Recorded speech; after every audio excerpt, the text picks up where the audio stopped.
Down under the streets we walk and the deserts we cross, entire worlds lie hidden from sight.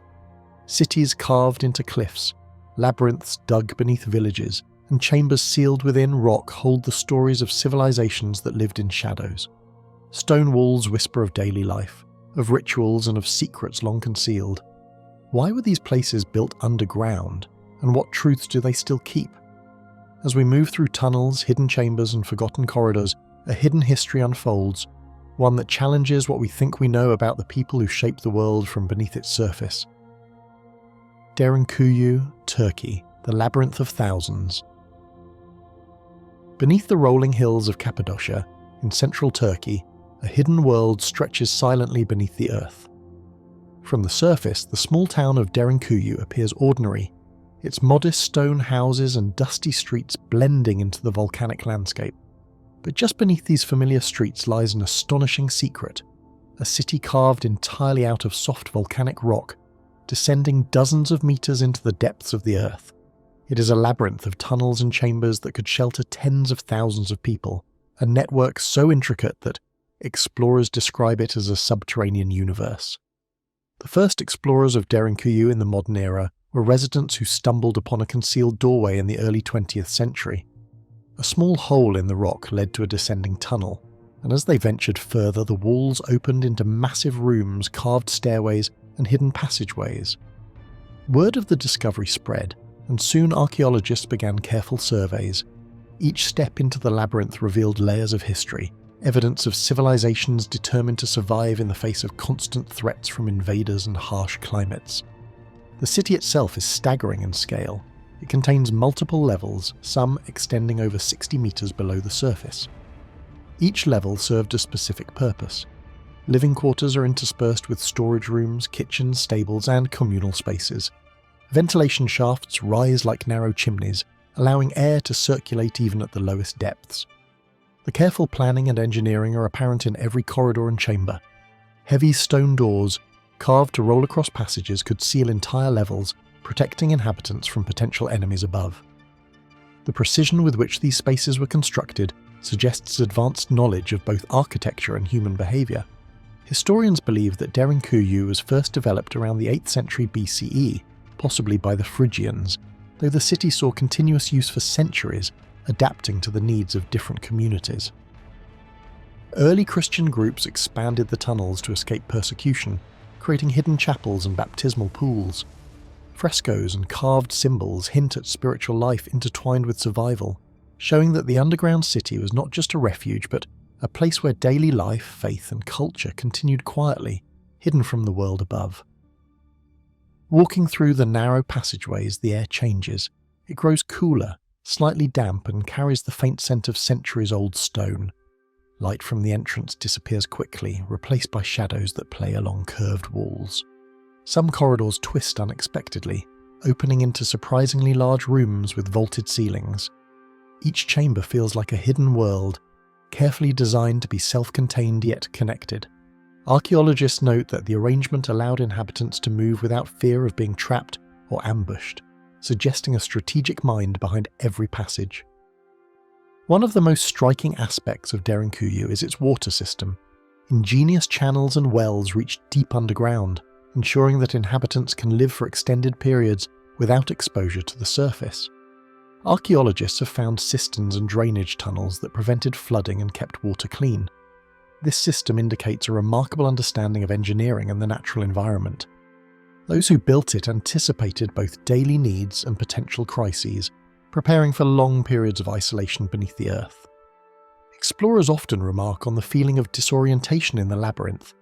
Corridors resemble one another, some narrowing to barely a meter in width, while others open into expansive rooms. Stone staircases spiral downward in unexpected directions, and dead ends conceal secret chambers. It is easy to imagine a lost traveller wandering for hours, the echoes of footsteps blending with the stillness of centuries. Visitors report a strange combination of awe and unease, as if the walls themselves hold the memories of those who once called the underground city home. The defensive features of Derinkuyu further deepen its mystery.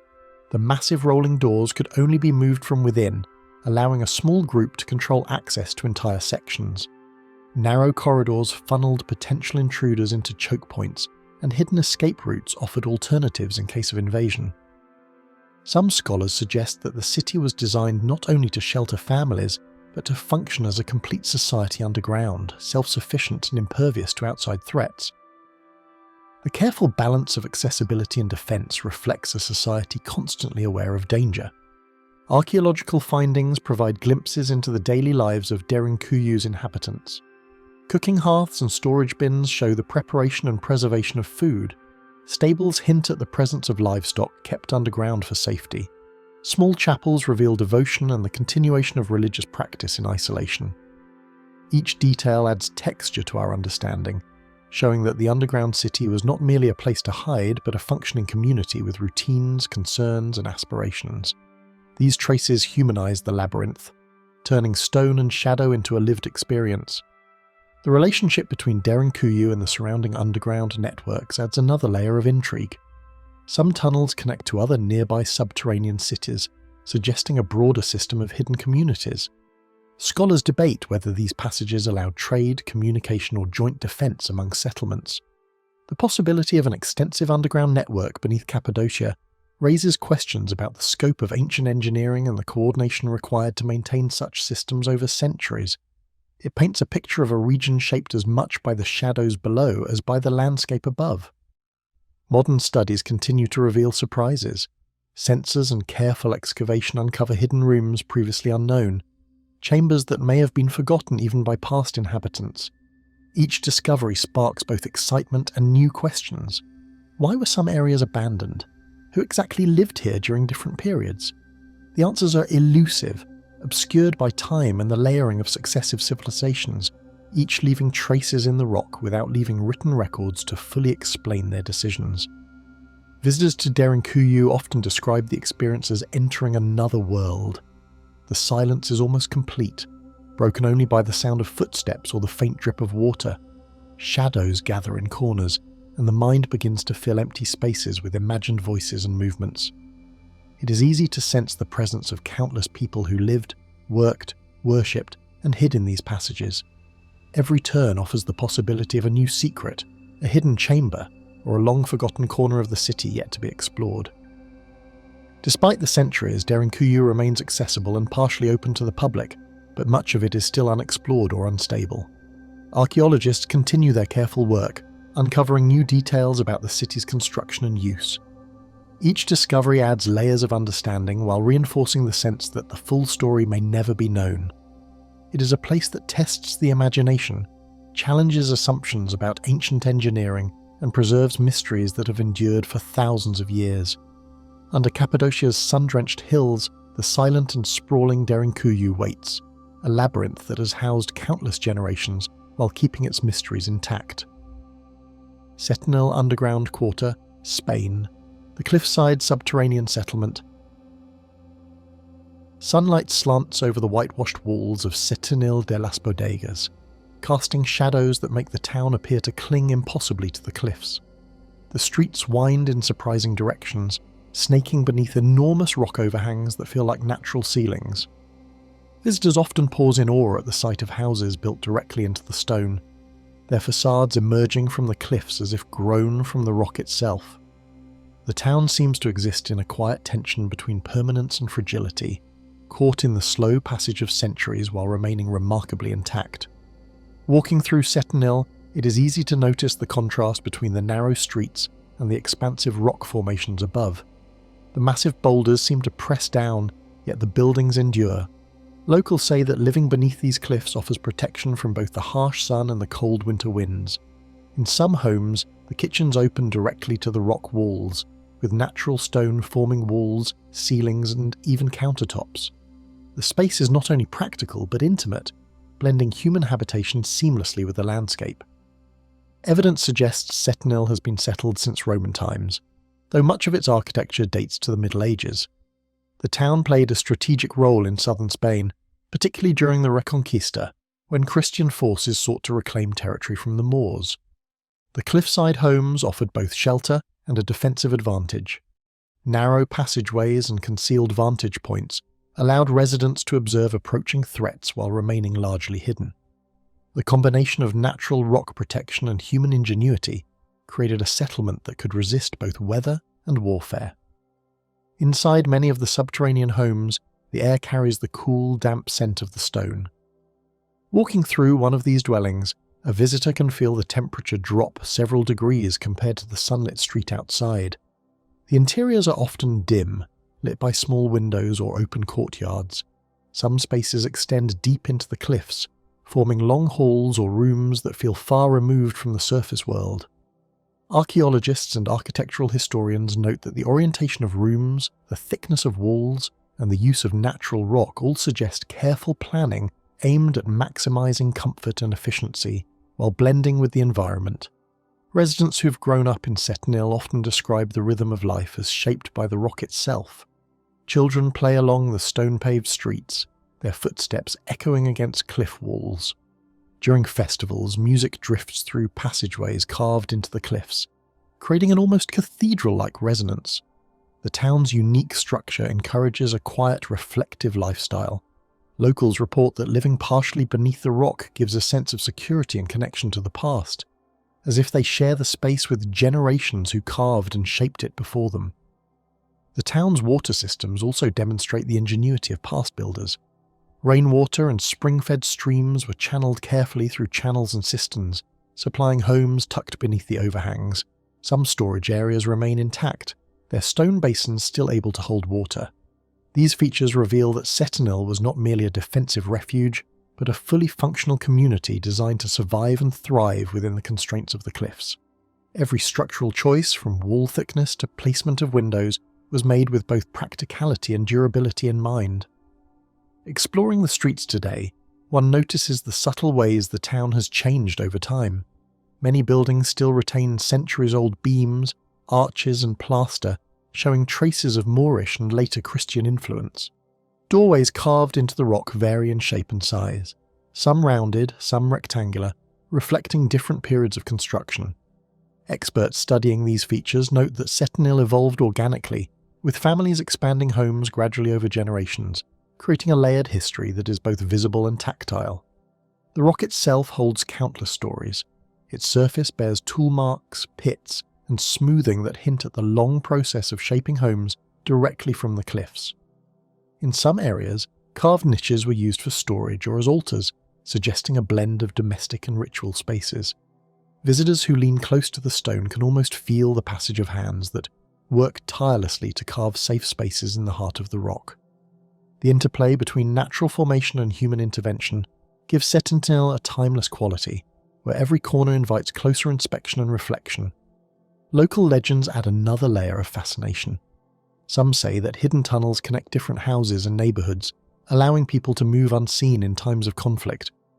Others speak of secret chambers used to store valuables or to hide during raids. While many of these stories remain unverified, they underscore the sense that Setenil's underground spaces have always been associated with secrecy, protection, and clever adaptation to the environment. The rock conceals more than just rooms, it preserves whispers of human experience. The town's integration with the surrounding landscape also contributes to its unique character. Olive groves and vineyards climb the hills above, their roots intertwining with the stone below. From a distance, the town seems almost camouflaged, as if it grew naturally out of the cliffside rather than being built.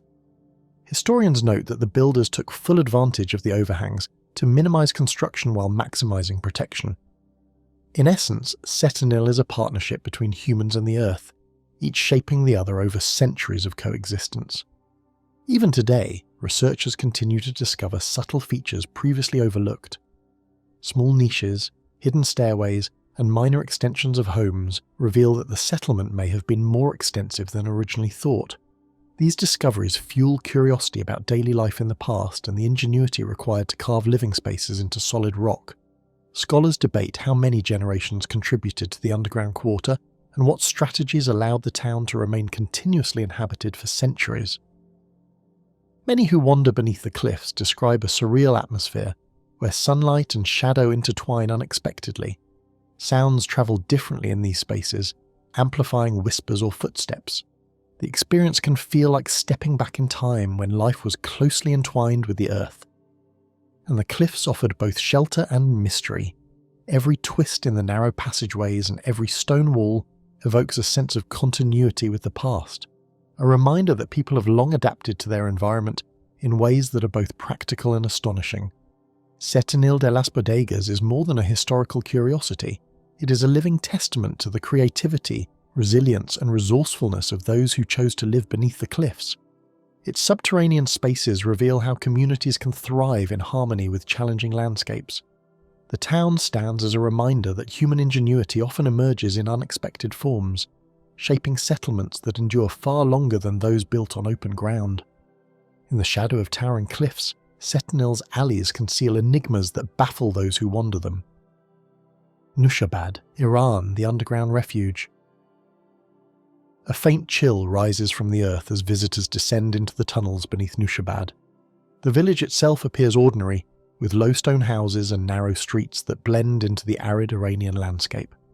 But hidden below lies Uyi, the underground city, a refuge carved meticulously into the earth. Stepping inside, the bright sunlight of the desert above fades quickly, replaced by shadows that cling to rough-hewn walls. The air carries a subtle scent of stone and dust, a reminder of centuries of human presence in these enclosed spaces. The first impression is of an intricate network that seems impossible to navigate. Narrow corridors twist unexpectedly, connecting chambers of varying sizes. Some rooms are vast enough to hold entire families, while others are compact storage spaces carved into the rock. Each corridor leads to another, and small openings reveal hidden staircases descending to deeper levels. Archaeologists believe the city extends several floors underground, though many areas remain unexplored due to structural fragility. Historical records suggest that Nushabad's subterranean settlement may have been developed as early as the Sassanid period, between the 3rd and 7th centuries CE. It was likely expanded over time to protect against invading forces. During periods of instability, residents could retreat underground, remaining concealed for extended periods. In addition to serving as a refuge, the tunnels allowed daily life to continue, with kitchens, storage rooms, and even small places for gathering and prayer integrated into the network. The design of Uyi reveals remarkable foresight. Ventilation shafts rise to the surface, ensuring air circulation even in the deepest chambers. Some shafts double as secret exits, allowing residents to escape or move unseen if necessary. Heavy stone doors fitted precisely into narrow passages could isolate entire sections, preventing enemies from advancing. The builders understood the dual needs of survival and secrecy, creating a space that could function as both a home and a fortress. Exploring the tunnels, it becomes clear that water management was a key concern. Cisterns and channels carved into the stone collected rainwater and diverted underground springs to storage areas. These systems would have allowed inhabitants to remain below ground for days or weeks without venturing to the surface. Archaeologists emphasize that such engineering reflects advanced planning and knowledge of the local environment, ensuring that life underground could continue with minimal exposure to danger. The underground rooms themselves are varied in form and function. Kitchens show traces of fire pits and ventilation holes, while storage areas bear carved shelves and niches for grain, oil, and other supplies. Some chambers feature simple altars or prayer niches, indicating that spiritual practices continued even in hiding. The combination of domestic, defensive, and religious spaces demonstrates that Uyi was more than a temporary shelter. It was a community designed to preserve life and culture under threat. Visitors often remark on the shifting acoustics within the tunnels. Sounds echo differently in each chamber, sometimes amplifying footsteps or whispering voices. The effect adds an almost surreal quality to exploration, as though the walls themselves are aware of human presence. Local guides recount tales passed down through generations, describing how ancestors moved silently through the passages to evade raiders or hostile armies. These stories, while anecdotal, reinforce the sense that the underground city was a place of constant vigilance and adaptation. Archaeological findings have revealed multiple layers of expansion, suggesting that successive generations contributed to the complexity of the tunnels. Early sections may have been small, simple refuges, while later additions incorporated more sophisticated features. Researchers note variations in construction techniques, wall thickness, and ventilation design, reflecting evolving needs and knowledge. This layering illustrates a long history of human ingenuity, with each generation adding to the hidden city without erasing the work of those who came before. The psychological impact of living underground is evident in the design of certain spaces. Some rooms are compact and enclosed, creating a sense of security, while larger communal areas allow for social interaction and collective planning. Narrow corridors can create tension and focus, controlling movement and visibility. Experts suggest that such spatial arrangements were intentional, allowing inhabitants to maintain order and coordination even in stressful conditions. In this way, architecture itself became a tool for survival. From a strategic perspective, Nushabad's location beneath the village was ideal. The surrounding terrain is flat enough to allow agriculture and trade, but isolated enough to reduce the risk of sudden attacks. The tunnels take advantage of natural rock formations while minimizing excavation. Entrances were discreet, often hidden within buildings or behind walls, ensuring that only those who knew the layout could access the city. This careful blending of the subterranean with the surface world highlights the intelligence and foresight of the builders. Today, parts of Uyi are accessible to visitors who descend into history with each step. Light illuminates rough stone walls, revealing the marks of chisels and the uneven texture of centuries-old rock. Tourists often pause at staircases and intersections, marveling at the depth and complexity of the layout. Guides explain that despite modern exploration, many sections remain unsafe and largely unexplored, leaving the full extent of the underground city unknown. The sense of discovery is constant, as each turn presents the possibility of uncovering hidden chambers or forgotten features. The cultural legacy of Nushabad is preserved not only in the tunnels but also in local memory. Families recount stories of ancestors who used the underground city during invasions, describing the fear, ingenuity, and resilience required to survive. These oral histories, passed down over generations, enrich the understanding of Uyi beyond the physical architecture. They offer glimpses into the lives of ordinary people who adapted to extraordinary circumstances, creating a hidden world beneath the familiar village above. Researchers continue to study the site, employing modern techniques to map the tunnels and document structural features. Laser scanning and careful excavation have revealed previously unknown passageways and hidden rooms. Each discovery adds nuance to the story of Uyi, showing that the city was not static but evolved in response to threats, climate, and community needs. The work also underscores that there may always be secrets still buried, waiting to be uncovered by those willing to venture into the shadows. The interplay between light and darkness defines the experience of Nushabad's underground refuge. Some chambers receive shafts of sunlight from above, creating patterns that shift throughout the day. Other areas remain in deep shadow, their walls absorbing sound and muffling movement. This constant fluctuation between illumination and darkness reflects the dual nature of the city, a place of safety and concealment, of life preserved quietly beneath the surface. Visitors often describe a feeling of timelessness while moving through the tunnels. The stone absorbs modern noise, and the mind adjusts to the slow rhythm of exploration. It is easy to imagine generations of families living, working, and worshipping in these chambers, adapting to the demands of survival with creativity and care. Each corner, each carved niche, and each narrow corridor preserves a memory of human determination that continues to resonate today. Winding far below Nushabad, the tunnels shelter the forgotten lives and untold mysteries of those who once walked the streets above. Hypogeum of Hal Safleeni, Malta, the prehistoric subterranean city. The entrance to the Hypogeum of Hal Safleeni is hidden in a quiet neighbourhood in Paola, Malta. At first glance, it seems like an ordinary modern street with rows of houses and narrow lanes. Yet just beneath, a labyrinth carved from solid limestone awaits, a city of chambers and corridors created thousands of years ago. The air grows cooler and still as visitors descend, carrying the faint earthy scent of ancient stone.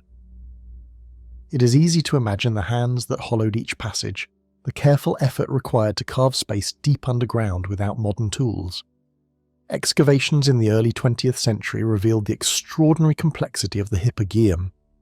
Discovered accidentally in 1902 during construction work, the site unveiled multiple levels, each meticulously carved and connected. Archaeologists quickly realized that it was far more than a simple burial site. The structure contains narrow corridors, large chambers, and smaller alcoves forming an underground city dedicated to ritual, burial, and perhaps even habitation in rare circumstances. Every corner of the Hypogeum seems designed to impress, to inspire awe in those who enter. The oldest sections date back to around 4000 BCE, making the Hypogeum one of the earliest known multi-level underground complexes in the world. Over time, additional chambers were carved, with later builders leaving traces of their own styles and methods. Some areas display carefully smoothed walls and rounded ceilings, while others bear chisel marks that hint at the labour-intensive process of shaping limestone. This layering of construction demonstrates that the Hypogeum was a living project, evolving over generations and reflecting the changing needs of the communities that used it. One of the most remarkable features is the acoustic properties of the chambers. In certain rooms, whispers carry across the space as if amplified by invisible hands. Investigations by modern scientists confirm that the rounded ceilings and precise dimensions create natural resonance, suggesting the builders understood, perhaps intuitively, the power of sound in ritual practice. Visitors report a sense of reverence and heightened awareness when standing in these spaces, a connection that transcends time and links them to those who walked the underground halls millennia ago. The Hypogeum's chambers vary greatly in size and function. Some are small, intimate spaces, possibly reserved for individual burials or private ceremonies. Others are expansive, capable of accommodating large groups for ritual events. Niches carved into the walls held the remains of the deceased, often accompanied by pottery, figurines, and offerings. Archaeologists have uncovered carefully arranged bones, suggesting that the community followed deliberate practices for honouring their dead. These details offer insight into the social and spiritual life of prehistoric Malta. Exploring the tunnels, the transition from one level to another is both practical and symbolic. Stone staircases and ramps connect different floors, often narrowing at strategic points to control movement and focus attention. Some rooms seem almost hidden, accessible only through small openings or side passages. Scholars theorize that these choices reflect ritual significance, guiding participants through a sequence of spaces in a carefully choreographed journey. The experience of moving through the Hypogeum today can evoke the same sense of ritual progression as it may have thousands of years ago. The builders of the Hypogeum were skilled not only in carving but in creating durable structural forms. Rounded ceilings and support columns prevent collapse, and the careful distribution of weight across chambers ensures stability even after millennia. This combination of technical knowledge and artistic vision is remarkable for a prehistoric society. Modern engineers studying the site marvel at how these ancient creators balanced aesthetics, function and longevity in a subterranean environment without the benefit of contemporary materials or machinery. Evidence suggests that the Hypogeum may have served multiple purposes simultaneously. While primarily associated with burial and ritual, some chambers could have been used for gatherings, storytelling, or even temporary refuge. Archaeologists point to the presence of seating-like ledges, wide-open spaces, and carefully shaped passageways as indicators that the site accommodated living communities for specific events. This multifunctionality highlights the ingenuity of prehistoric societies, which managed to create spaces that were both sacred and practical. The preservation of the Hypogeum is striking. Despite being carved thousands of years ago, many surfaces remain intact, and original features are still visible. Modern interventions, including controlled lighting and careful visitor management, allow exploration while protecting fragile areas. Archaeologists continue to study the site, revealing new insights into construction techniques, burial practices, and social organization. Each discovery adds depth to the story, showing that even after millennia, the Hypogeum still holds secrets waiting to be understood. Inside the winding passages, even the most confident visitors can feel disoriented.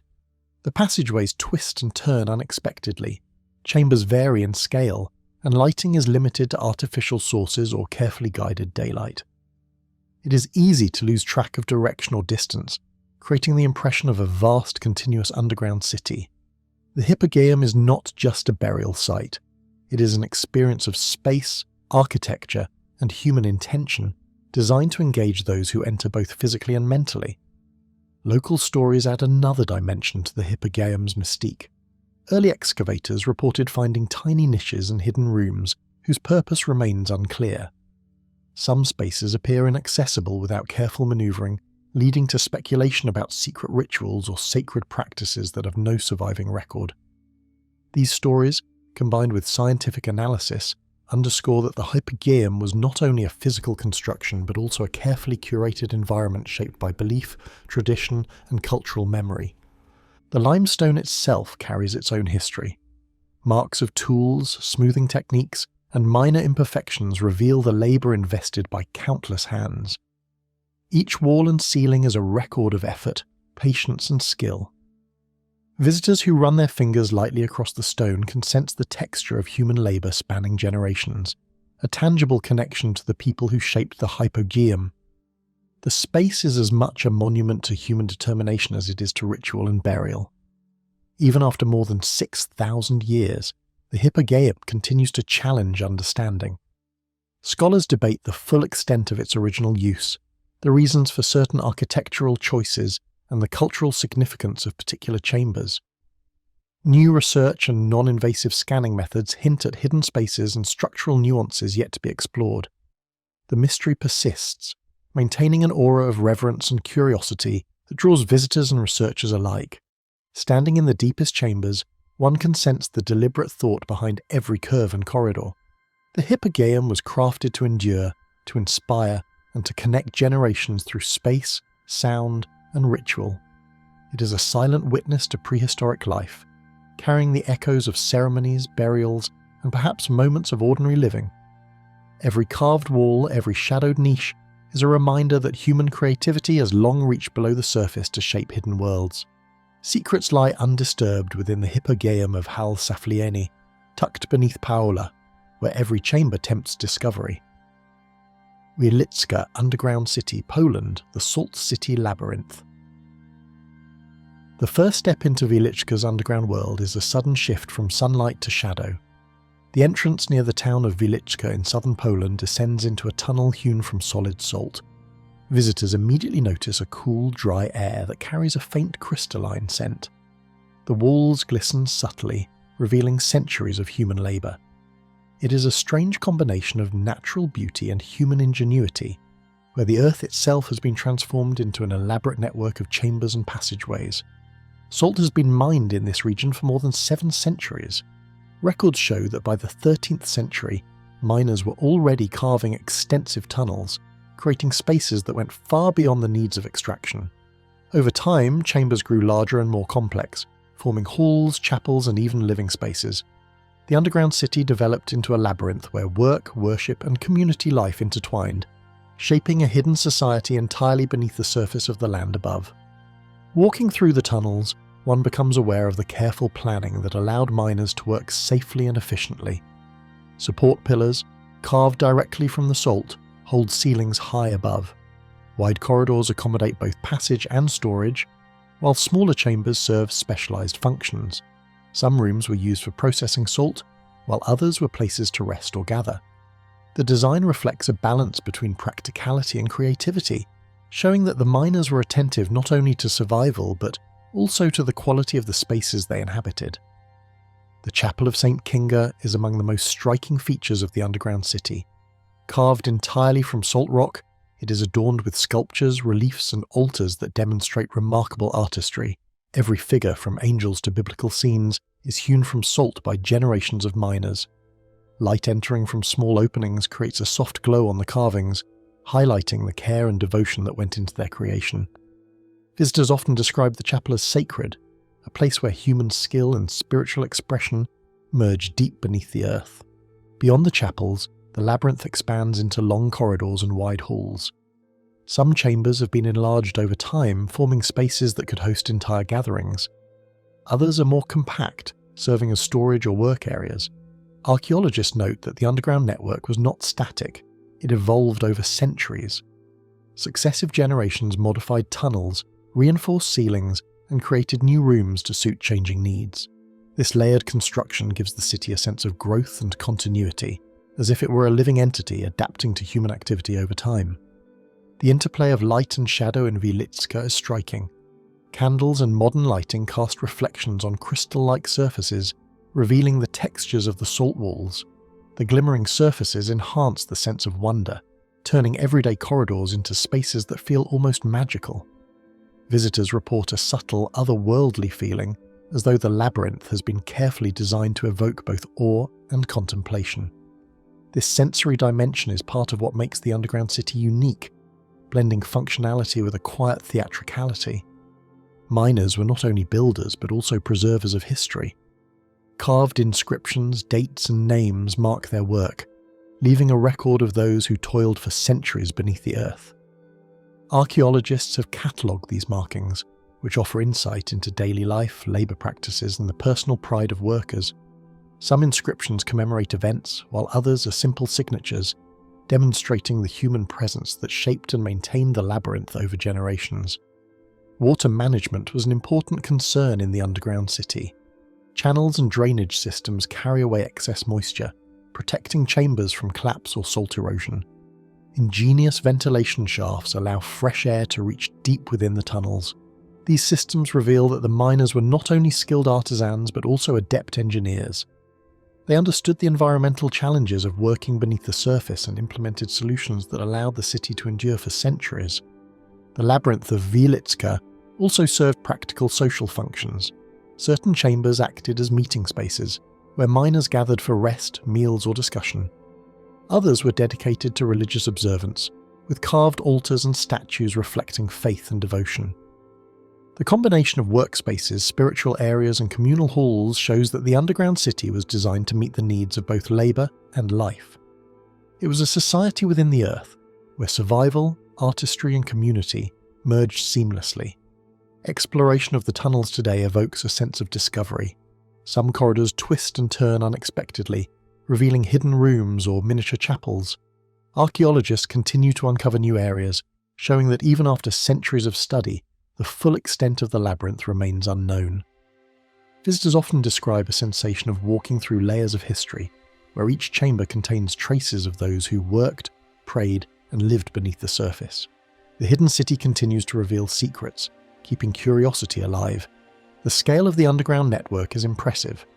Tunnels stretch for more than 300 kilometers, connecting multiple levels that rise and fall like a subterranean cityscape. Passages range from narrow walkways to expansive halls capable of hosting large gatherings.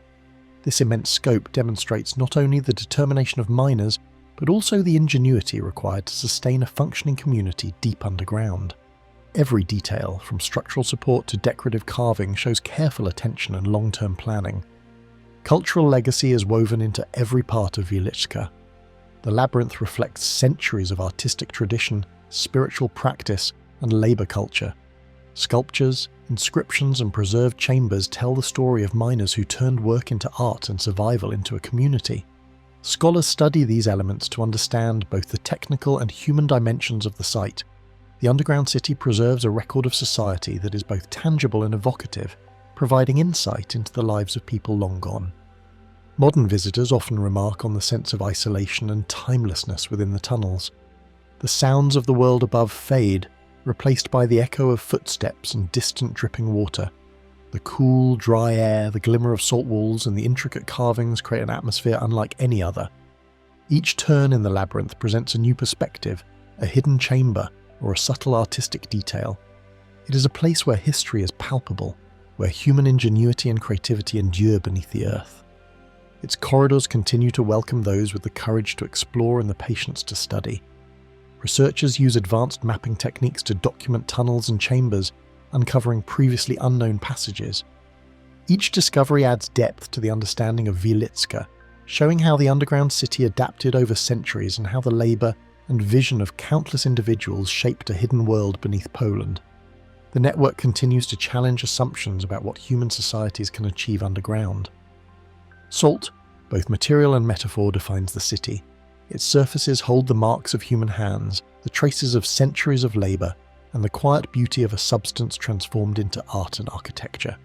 Every corridor, every chamber, and every carved detail speaks to the ambition, skill, and creativity of the miners. Wieliczka is more than a mine. It is a living testimony to the way humans can shape the earth itself.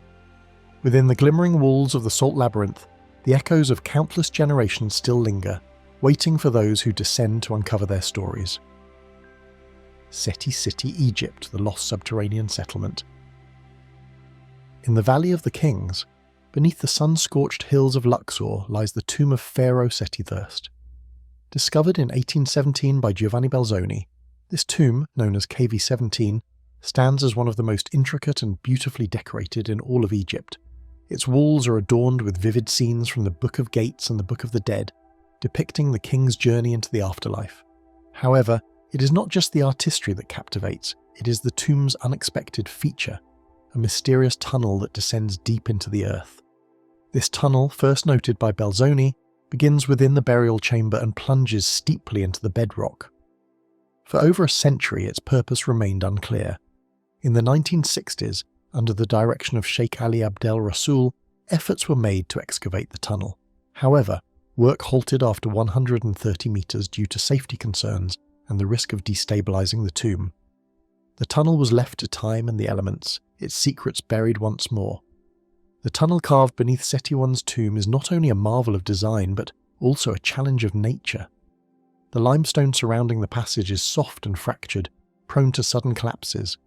Archaeologists noted that even minor shifts in the rock could block the way entirely, forcing them to halt work long before reaching the tunnel's full depth.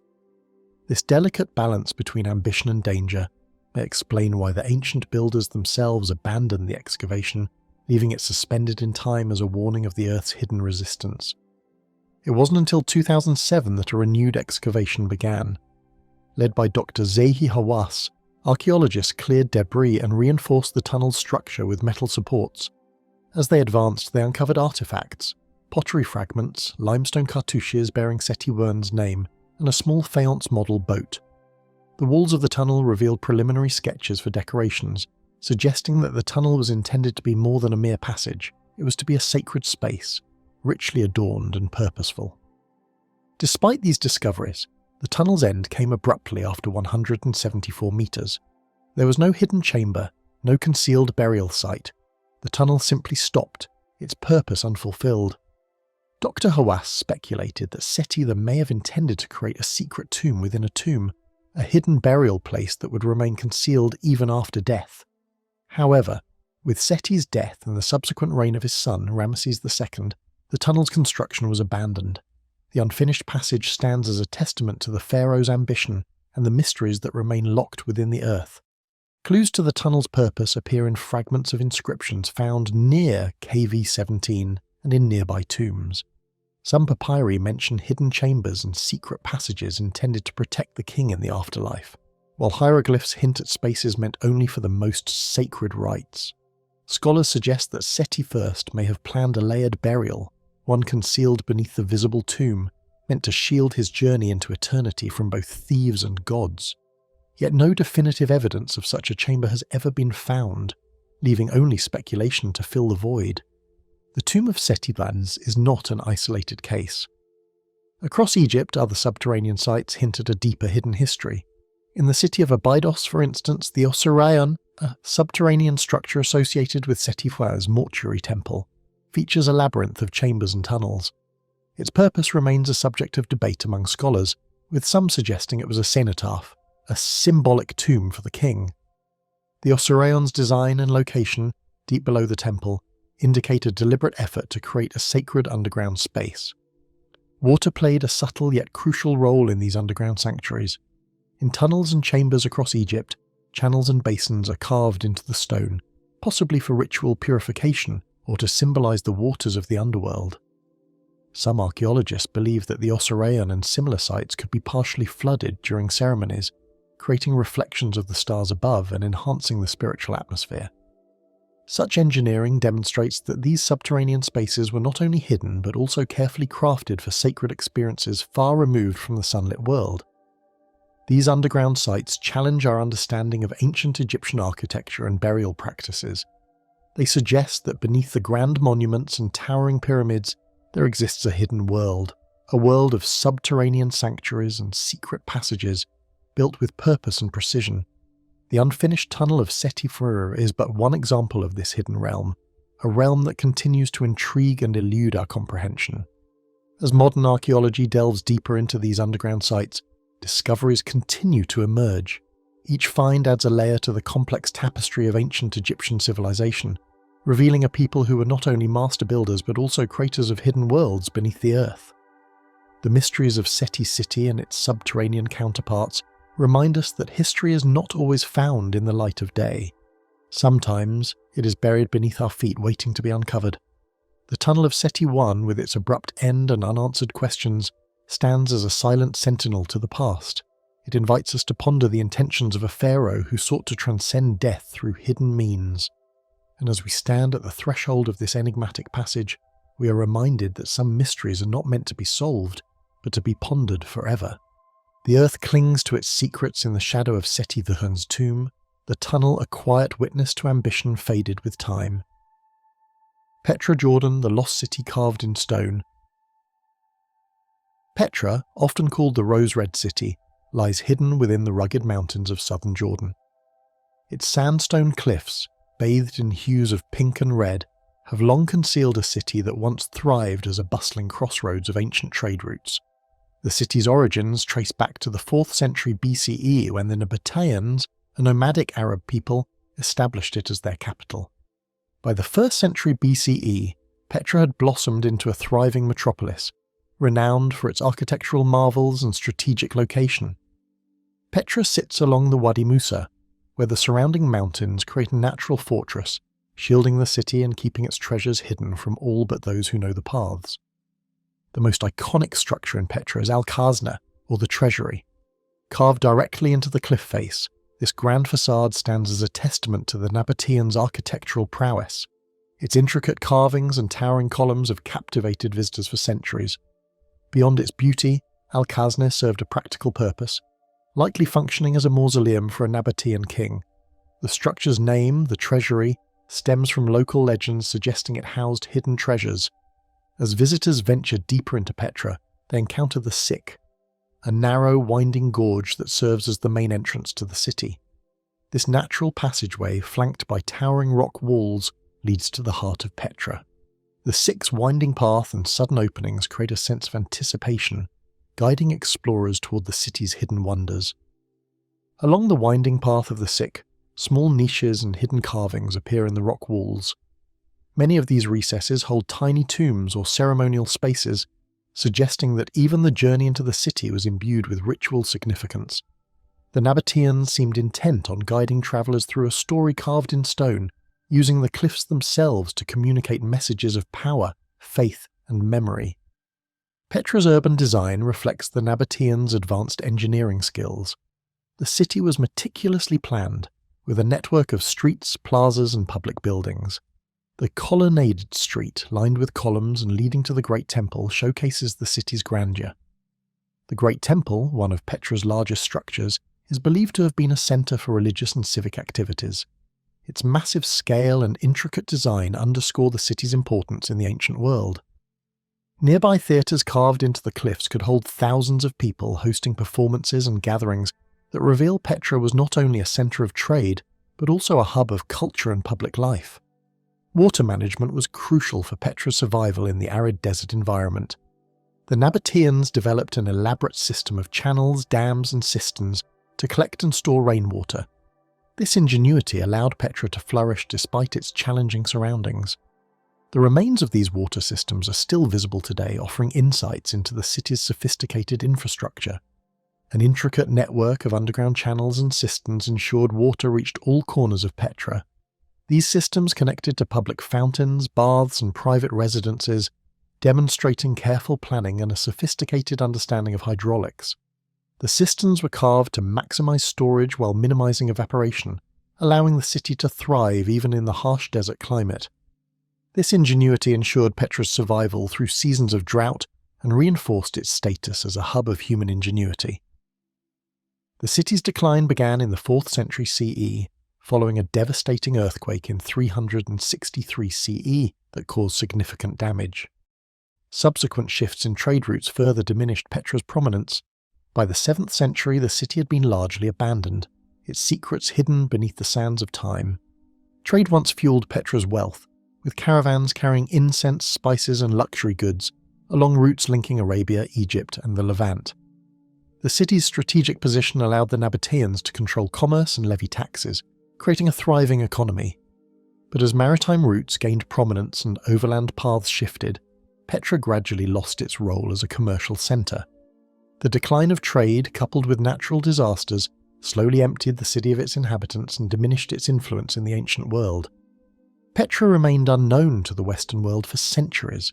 It wasn't until 1812 that Swiss explorer Johann Ludwig Burckhardt rediscovered the city, bringing its existence to international attention. His journey into the heart of Petra reignited interest in this ancient wonder.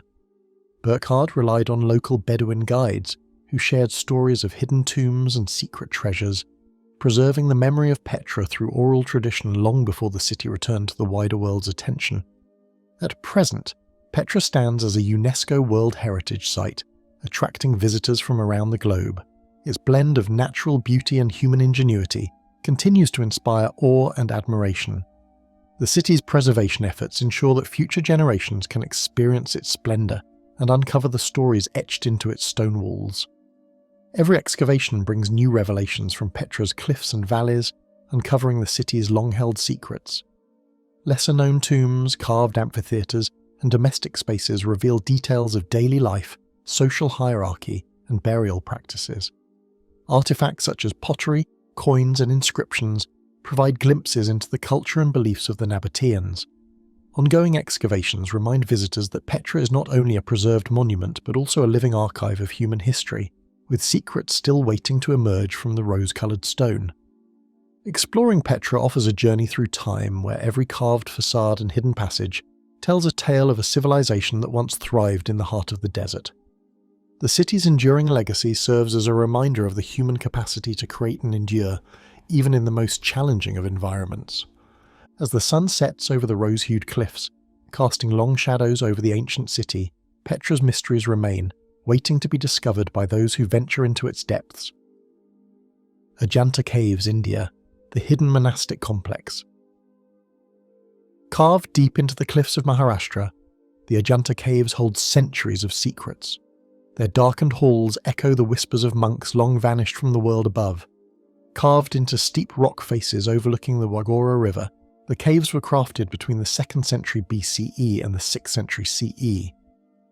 For centuries, these sacred chambers lay forgotten until a chance discovery in 1819 by a British officer named John Smith during a tiger hunt revealed their existence once more. The caves reveal two distinct periods of creation. The earlier phase, from the 2nd century BCE to the 1st century CE, reflects the Hinayana Buddhist tradition, emphasizing meditation and monastic discipline. The later phase, from the 5th to 6th centuries CE, aligns with Mahayana Buddhism, highlighting the Bodhisattva path and featuring elaborate carvings and paintings. These layers of creation conceal a subtle evolution of faith and artistry, each cave preserving fragments of a spiritual world hidden from history. Among the 30 caves, monasteries called viharas and prayer halls called chaityas form a labyrinth of sacred space. The viharas sheltered monks who devoted their lives to meditation, study, and ritual. The chaityas provided spaces for communal worship, yet even these were carved to encourage quiet reflection, their shadowed interiors amplifying a sense of secrecy. In these silent corridors, every chamber seems to hold a story waiting to be discovered. The frescoes in caves 1, 2, 16, and 17 glow faintly in the dim light, their vibrant colours preserved by centuries of darkness. They depict the Buddha's previous lives, moral lessons, and spiritual journeys, yet hidden within these paintings are subtler narratives, fleeting glimpses of secret rites, the expressions of devotees long gone, and coded messages that hint at knowledge kept from outsiders. The walls themselves seem to breathe with the energy of countless generations who passed through these halls in quiet devotion. Scenes of daily life appear alongside spiritual imagery, portraying music, dance, courtly affairs, and trade. Yet closer observation reveals subtler undertones, rituals performed in secret, gestures of reverence known only to insiders, and figures whose intentions remain unclear. These glimpses into the past hint at a society deeply entwined with hidden knowledge, where art was both instruction and veil, concealing as much as it revealed. The monks who dwelled in Ajanta carved not just stone but the essence of their existence into every wall. They etched prayers, teachings, and protective symbols into niches and pillars, creating a sanctuary where the ordinary and the sacred merged seamlessly. Narrow staircases and concealed passages suggest areas meant for solitude, meditation, or clandestine activity. Even centuries later, these spaces inspire curiosity and a lingering sense of the unknown. Ingenious methods of water management lie quietly within the caves.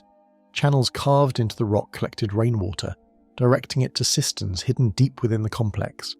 This system sustained the monks and pilgrims while keeping the flow of water largely invisible to casual visitors.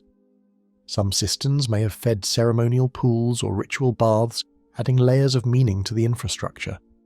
The careful integration of natural and carved elements underscores a civilization attuned to both necessity and secrecy. Over time, the Ajanta caves fell into silence. By the 7th century CE, changing dynasties and shifting cultural currents left the site largely abandoned. Its secrets survived in shadow, guarded by cliffs and dense forests, known only to a few local inhabitants.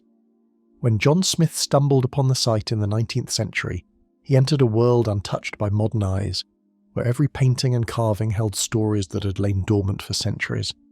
Rediscovery revealed more than just art. It unveiled a hidden archive of human thought and devotion. Explorers and scholars soon realized that the Ajanta caves contained complex iconography, subtle religious symbolism, and architectural planning that reflected centuries of refinement. Hidden chambers, staircases leading to unknown spaces, and niches with mysterious carvings suggested that the caves still held untold stories, waiting for those who would search carefully. Contemporary research has continued to reveal Ajanta's layered mysteries. Archaeologists have uncovered new frescoes, inscriptions and artifacts, shedding light on monastic life, spiritual practices, and daily routines. Yet despite these discoveries, the caves resist full understanding. Each new finding raises further questions. Who exactly lived in the deepest chambers? What rituals were performed in shadowed corners? What wisdom was deliberately concealed? Visiting the Ajanta caves today is an encounter with time and secrecy. The cool interiors, dim light filtering through carved openings, and the faint scent of centuries-old stone combine to create an atmosphere unlike any other.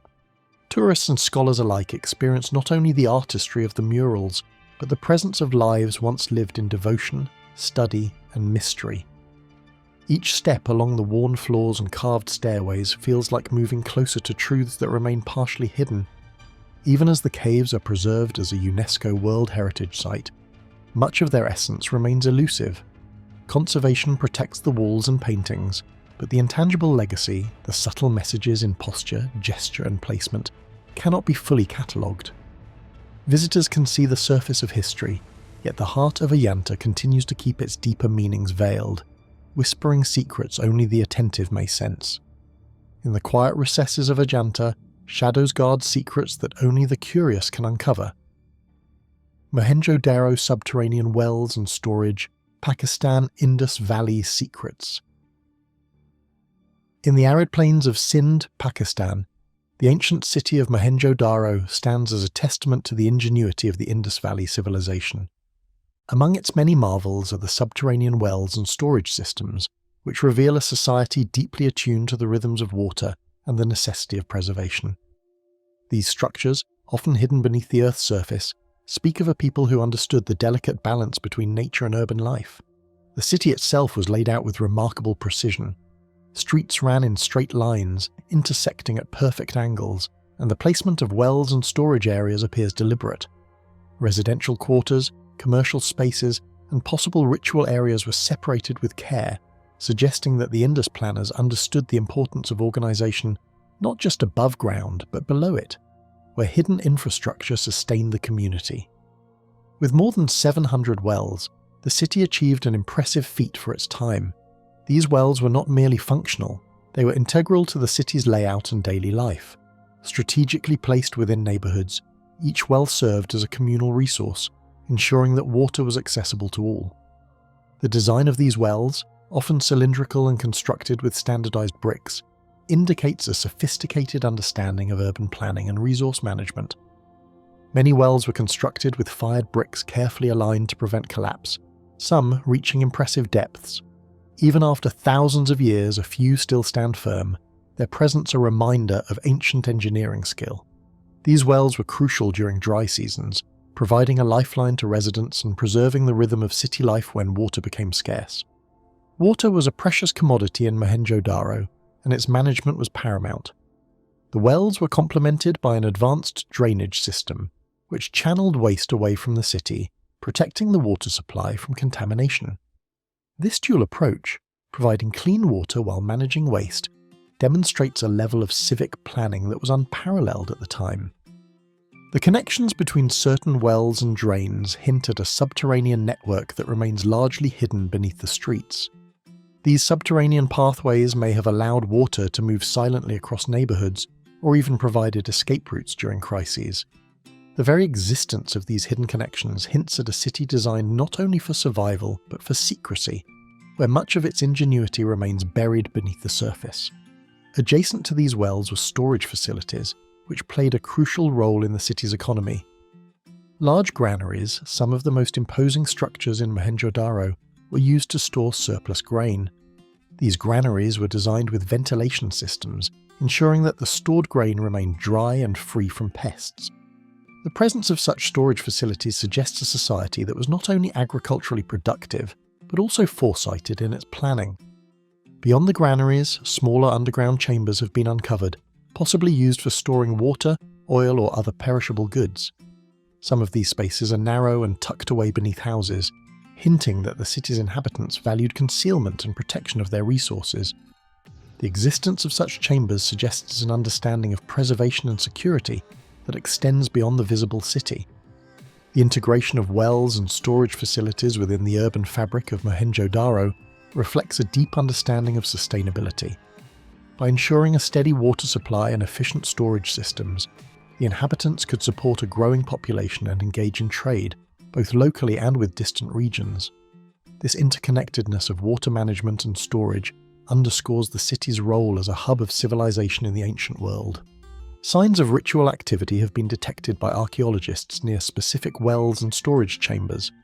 Carved niches, small platforms, and remnants of offerings suggest that water and stored goods carried spiritual as well as practical significance. These hidden sanctuaries imply that some subterranean spaces were places of quiet devotion, where the living intertwined survival and belief in ways that remain partially enigmatic. Surplus stored grain and carefully managed water supplies likely supported trade across distant regions. Archaeological evidence points to exchanges with Mesopotamia and neighbouring areas, indicating that Mohenjo-daro was not an isolated city but a hub in a network of early civilizations. The underground storage and wells provided the foundation for this economy, ensuring that the city could sustain long-term interaction with faraway lands. However, the true extent of Mohenjo-daro's water and storage systems remains shrouded in mystery. While excavations have uncovered many wells and granaries, much of the city lies beneath layers of earth, waiting to reveal its secrets. Each discovery adds a piece to the puzzle, offering glimpses into a society that mastered the art of living in harmony with its environment. Excavations continue to uncover new features: private storage pits, concealed cisterns, and tunnels that hint at networks still largely hidden beneath the earth. Each discovery deepens the sense that Mohenjo-daro was a city of secrets, where what is visible above ground is only a fragment of the ingenuity concealed below. The full extent of its subterranean world remains unknown, leaving a shadowed legacy that challenges historians and explorers alike. In the quiet recesses of Mohenjo-daro, where ancient bricks lie buried beneath the sands, the echoes of a civilization's ingenuity continue to resonate, inviting those who seek to uncover the mysteries of the past. Shahr-i, Iran burnt city below. In Iran's Sistan and Baluchistan province, under a scorching sun and along the Helmand River's ancient path, lies Shahr-i, the burnt city. Its name speaks of destruction, yet beneath the ashes and sands it whispers tales of a civilization that flourished over 5,000 years ago.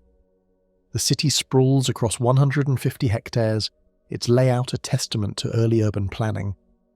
Narrow alleys wind between clusters of mud brick houses, their walls still standing in places, bearing the marks of ancient hands. In the centre, larger structures hint at communal spaces or perhaps places of governance. Yet, it is the underground that holds the most secrets.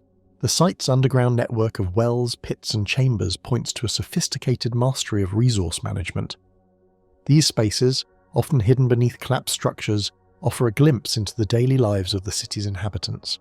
Some chambers are narrow and cramped, while others are expansive, possibly used for communal gatherings or rituals. Underneath the sun-battered streets, a system of wells and cisterns snakes through the city, some still preserved after thousands of years. These hidden water systems reveal the inhabitants' careful planning, ensuring fresh water even during dry spells. Narrow tunnels and storage pits were connected to these wells, hinting at methods to preserve food and water in a harsh desert climate. As archaeologists peer into these dark recesses, they glimpse the ingenuity that allowed life to flourish where the surface seems unforgiving. In 2006, a remarkable discovery was made, a small, gold-covered artificial eye, believed to be the earliest known ocular prosthesis. Found in the left eye socket of a woman aged between 28 and 32, this artifact challenges our understanding of ancient medical practices. The eye, crafted with intricate details, suggests a society that valued both functionality and aesthetics. Its presence raises questions about the woman's status and the cultural significance of such a personal item. Deep underground, small chambers have yielded mysterious figurines, intricately painted ceramics, and unusual carvings whose purpose eludes modern understanding. Some rooms appear deliberately sealed, as if to protect sacred items or secret knowledge. The air here is thick with the weight of centuries, and the shadowed walls seem to hold the stories of rituals long forgotten. Every artifact raises questions. Who performed these rites, and what beliefs shaped this subterranean world? Encompassing some 40,000 graves, the city's graveyard provides further insights into the lives of its people. Among the most intriguing finds is a skull showing signs of early surgical intervention. Dating back to approximately 2800 BC, the skull of a 13-year-old girl bears a triangular incision, indicating the earliest known brain surgery in Iran. This discovery points to advanced medical knowledge and practices among the city's inhabitants. Artifacts uncovered in Shahr-i Sokhta also suggest a rich cultural life. A clay goblet dated to around 3178 BC depicts what some archaeologists consider to be the earliest known animation. The images on the goblet, when viewed in sequence, depict a goat leaping to bite leaves from a tree, offering a glimpse into the artistic and storytelling traditions of the time. Trade played a significant role in the city's prosperity.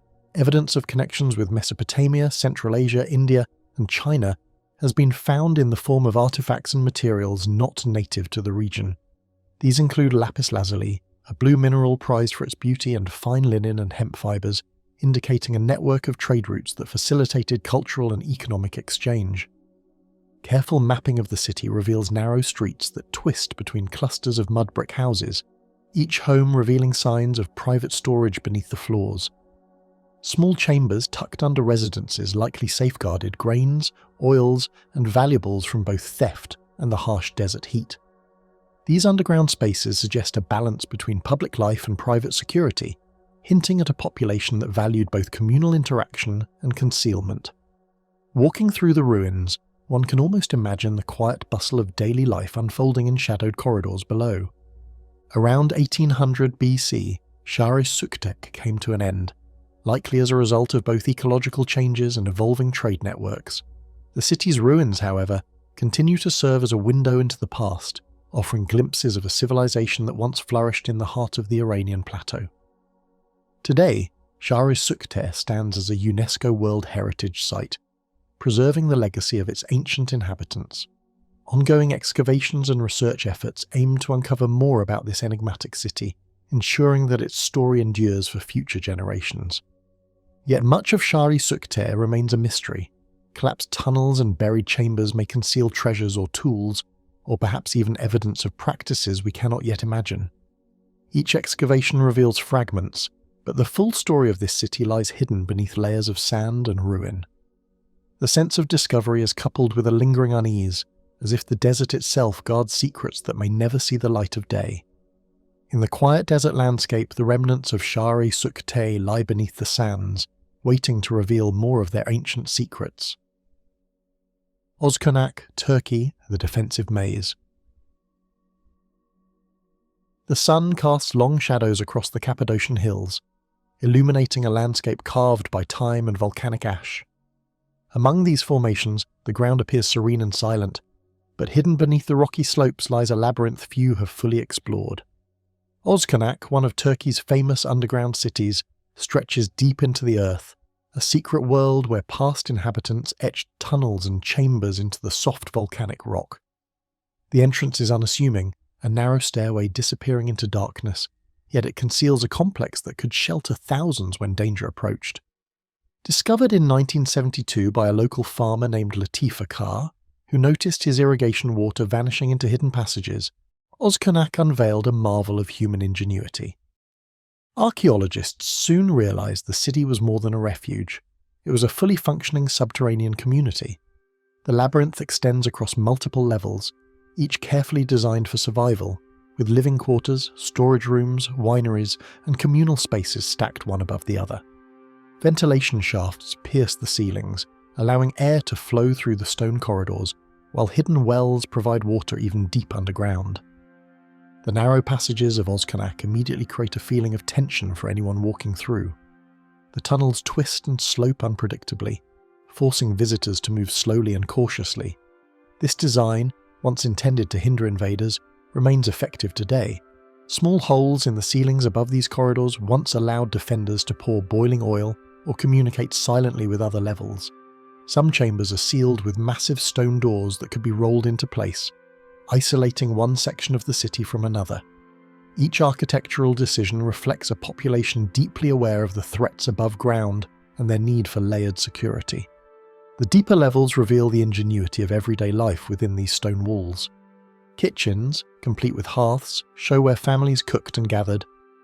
Storage rooms still bear traces of where grain and foodstuffs would have been kept dry and safe. Wine presses and jars indicate that production continued even while hidden, maintaining traditions and a semblance of normalcy, despite the constant threat of intrusion. It is easy to imagine the centre fermenting grapes mingling with the cool air of the underground halls, a reminder that life went on even in concealment. Small niches carved into the walls have been uncovered by archaeologists, perhaps used to hold valuables or personal belongings. Some chambers were reserved for communal gatherings, suggesting that social and religious life persisted in the shadows. The sheer scale of Ozkonak is staggering, each level connected by narrow stairways and tunnels, creating a maze that could bewilder even the most determined invader. Only a fraction of the city has been excavated, leaving vast portions hidden beneath centuries of debris and rock. The defensive measures are more sophisticated than many first imagine. Doors could be closed from within, while interconnecting passages created bottlenecks that slowed any intruder. Some holes, too small to pass through, allowed defenders to attack from above while remaining unseen.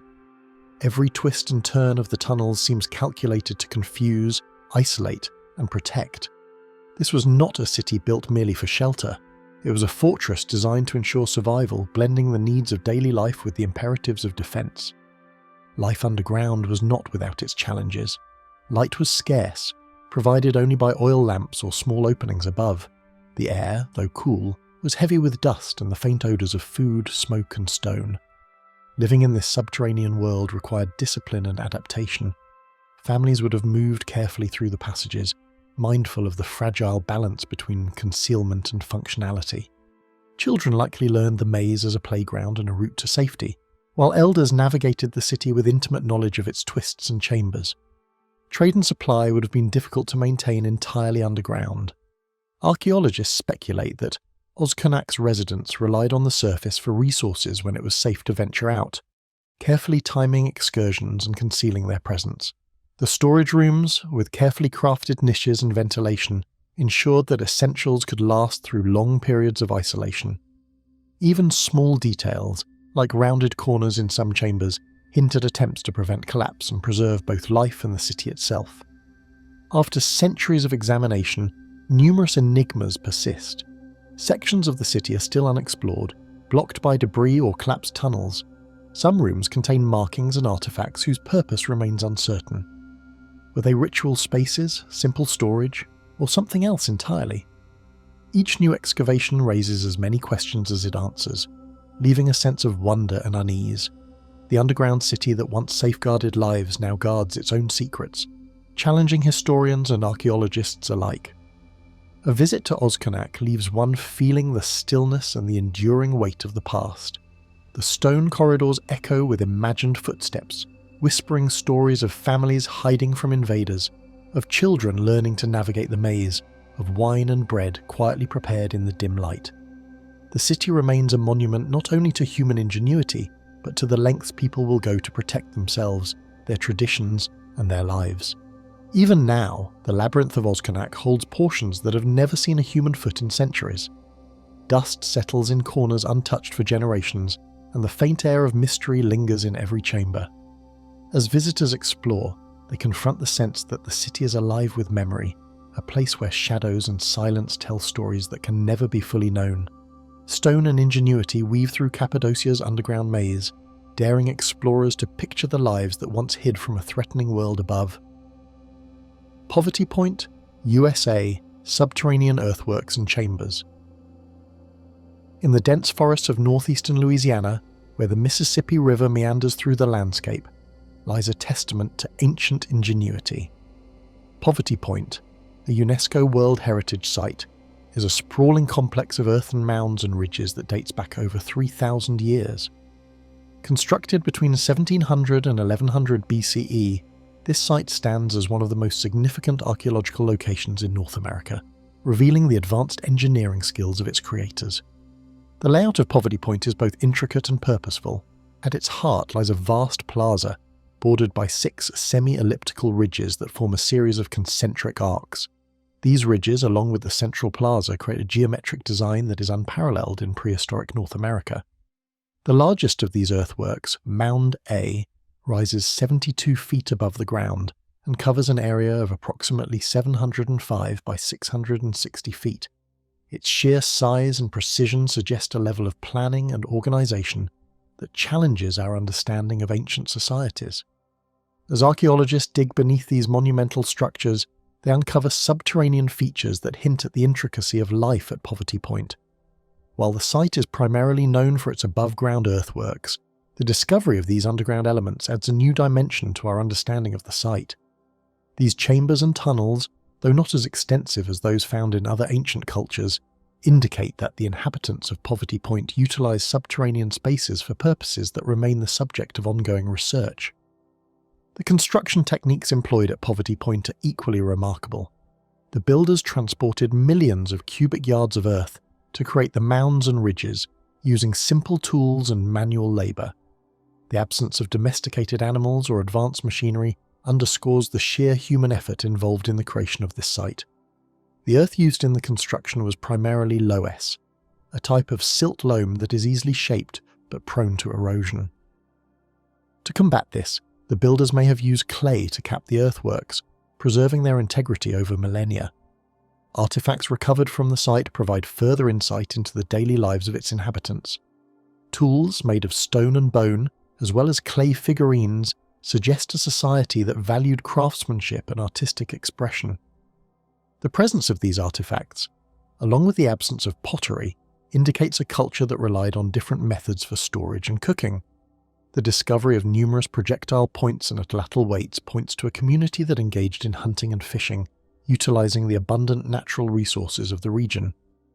Trade networks extended far beyond the immediate vicinity of Poverty Point. Materials such as soapstone, sourced from quarries hundreds of miles away, were transported to the site, demonstrating the extensive trade routes that connected different cultures. This exchange of goods and ideas highlights the role of Poverty Point as a central hub in a vast network of prehistoric communities. Carefully concealed beneath the surface, subtle depressions and small cavities reveal the presence of hidden chambers. Some of these spaces are thought to have held food and water, while others may have served ceremonial purposes or offered refuge during seasonal floods. Excavations have revealed stone-lined pits and post holes, hinting at structures that once stood within these chambers, and scattered artifacts suggest that these hidden rooms were not merely utilitarian, but also held cultural significance. The purpose of the earthworks at Poverty Point remains a subject of debate among scholars. Some propose that the site served as a ceremonial centre, where rituals and gatherings took place. Others suggest that it functioned as a trading hub, facilitating the exchange of goods and ideas. The alignment of the ridges and mounds with celestial events has led some researchers to speculate that the site had astronomical significance, serving as an observatory for tracking the movements of the sun and stars. Remarkably, many questions about Poverty Point remain unanswered even after centuries of research. The reasons for its abandonment around 1100 BCE are not fully understood, and the full extent of its subterranean features has yet to be revealed. Ongoing archaeological investigations continue to uncover new aspects of the site, offering glimpses into a culture that, while long gone, left behind a legacy that continues to captivate and intrigue. Standing for centuries, Poverty Point remains a monument to the ingenuity and resilience of its creators. The earthworks, though weathered by time, still convey a sense of purpose and design. Visitors to the site can walk among the mounds and ridges, imagining the lives of those who once inhabited this remarkable place. The preservation of Poverty Point ensures that future generations can appreciate the achievements of a civilization that flourished long before the rise of written history. Much of Poverty Point's subterranean world remains buried and unexplored. Collapsed tunnels and layers of soil conceal the full extent of the chambers, leaving archaeologists with tantalizing fragments of the past. Each excavation uncovers hints of additional rooms and passages, yet the site continues to guard its secrets. The sense that something remains undiscovered beneath the mounds adds a tension that lingers over the site, a reminder that history still sleeps below the surface. Though few have ventured close, hidden chambers beneath the worn mounds whisper secrets still unknown. Naours, France's medieval underground town. The air grows cooler as you descend the narrow stairway into the depths of Naours. Each step echoes against chalky walls carved centuries ago, carrying whispers of lives long vanished. The faint scent of earth and stone fills the tunnel, and shadows flicker where sunlight cannot reach. It is easy to imagine that, for the thousands who once sought refuge here, every footfall carried both fear and hope. The underground city stretches for over 2 kilometers, a hidden maze of galleries and chambers that has survived the rise and fall of centuries. Naours first began its life as a simple limestone quarry around the 3rd century. Over time, as regional conflicts and invasions threatened local villages, these excavated spaces took on a new purpose. What was once a place to extract stone became a sanctuary, a city below the surface where families could hide from marauding armies. By the Middle Ages, Naours had transformed into a structured network of corridors and rooms, capable of sheltering thousands. Each gallery was carved with intent, shaped to protect and sustain life in complete darkness. The ingenuity of Naours' designers is evident in every chamber. There are over 28 galleries and roughly 300 rooms, including bakeries, chapels, living quarters, and storage spaces.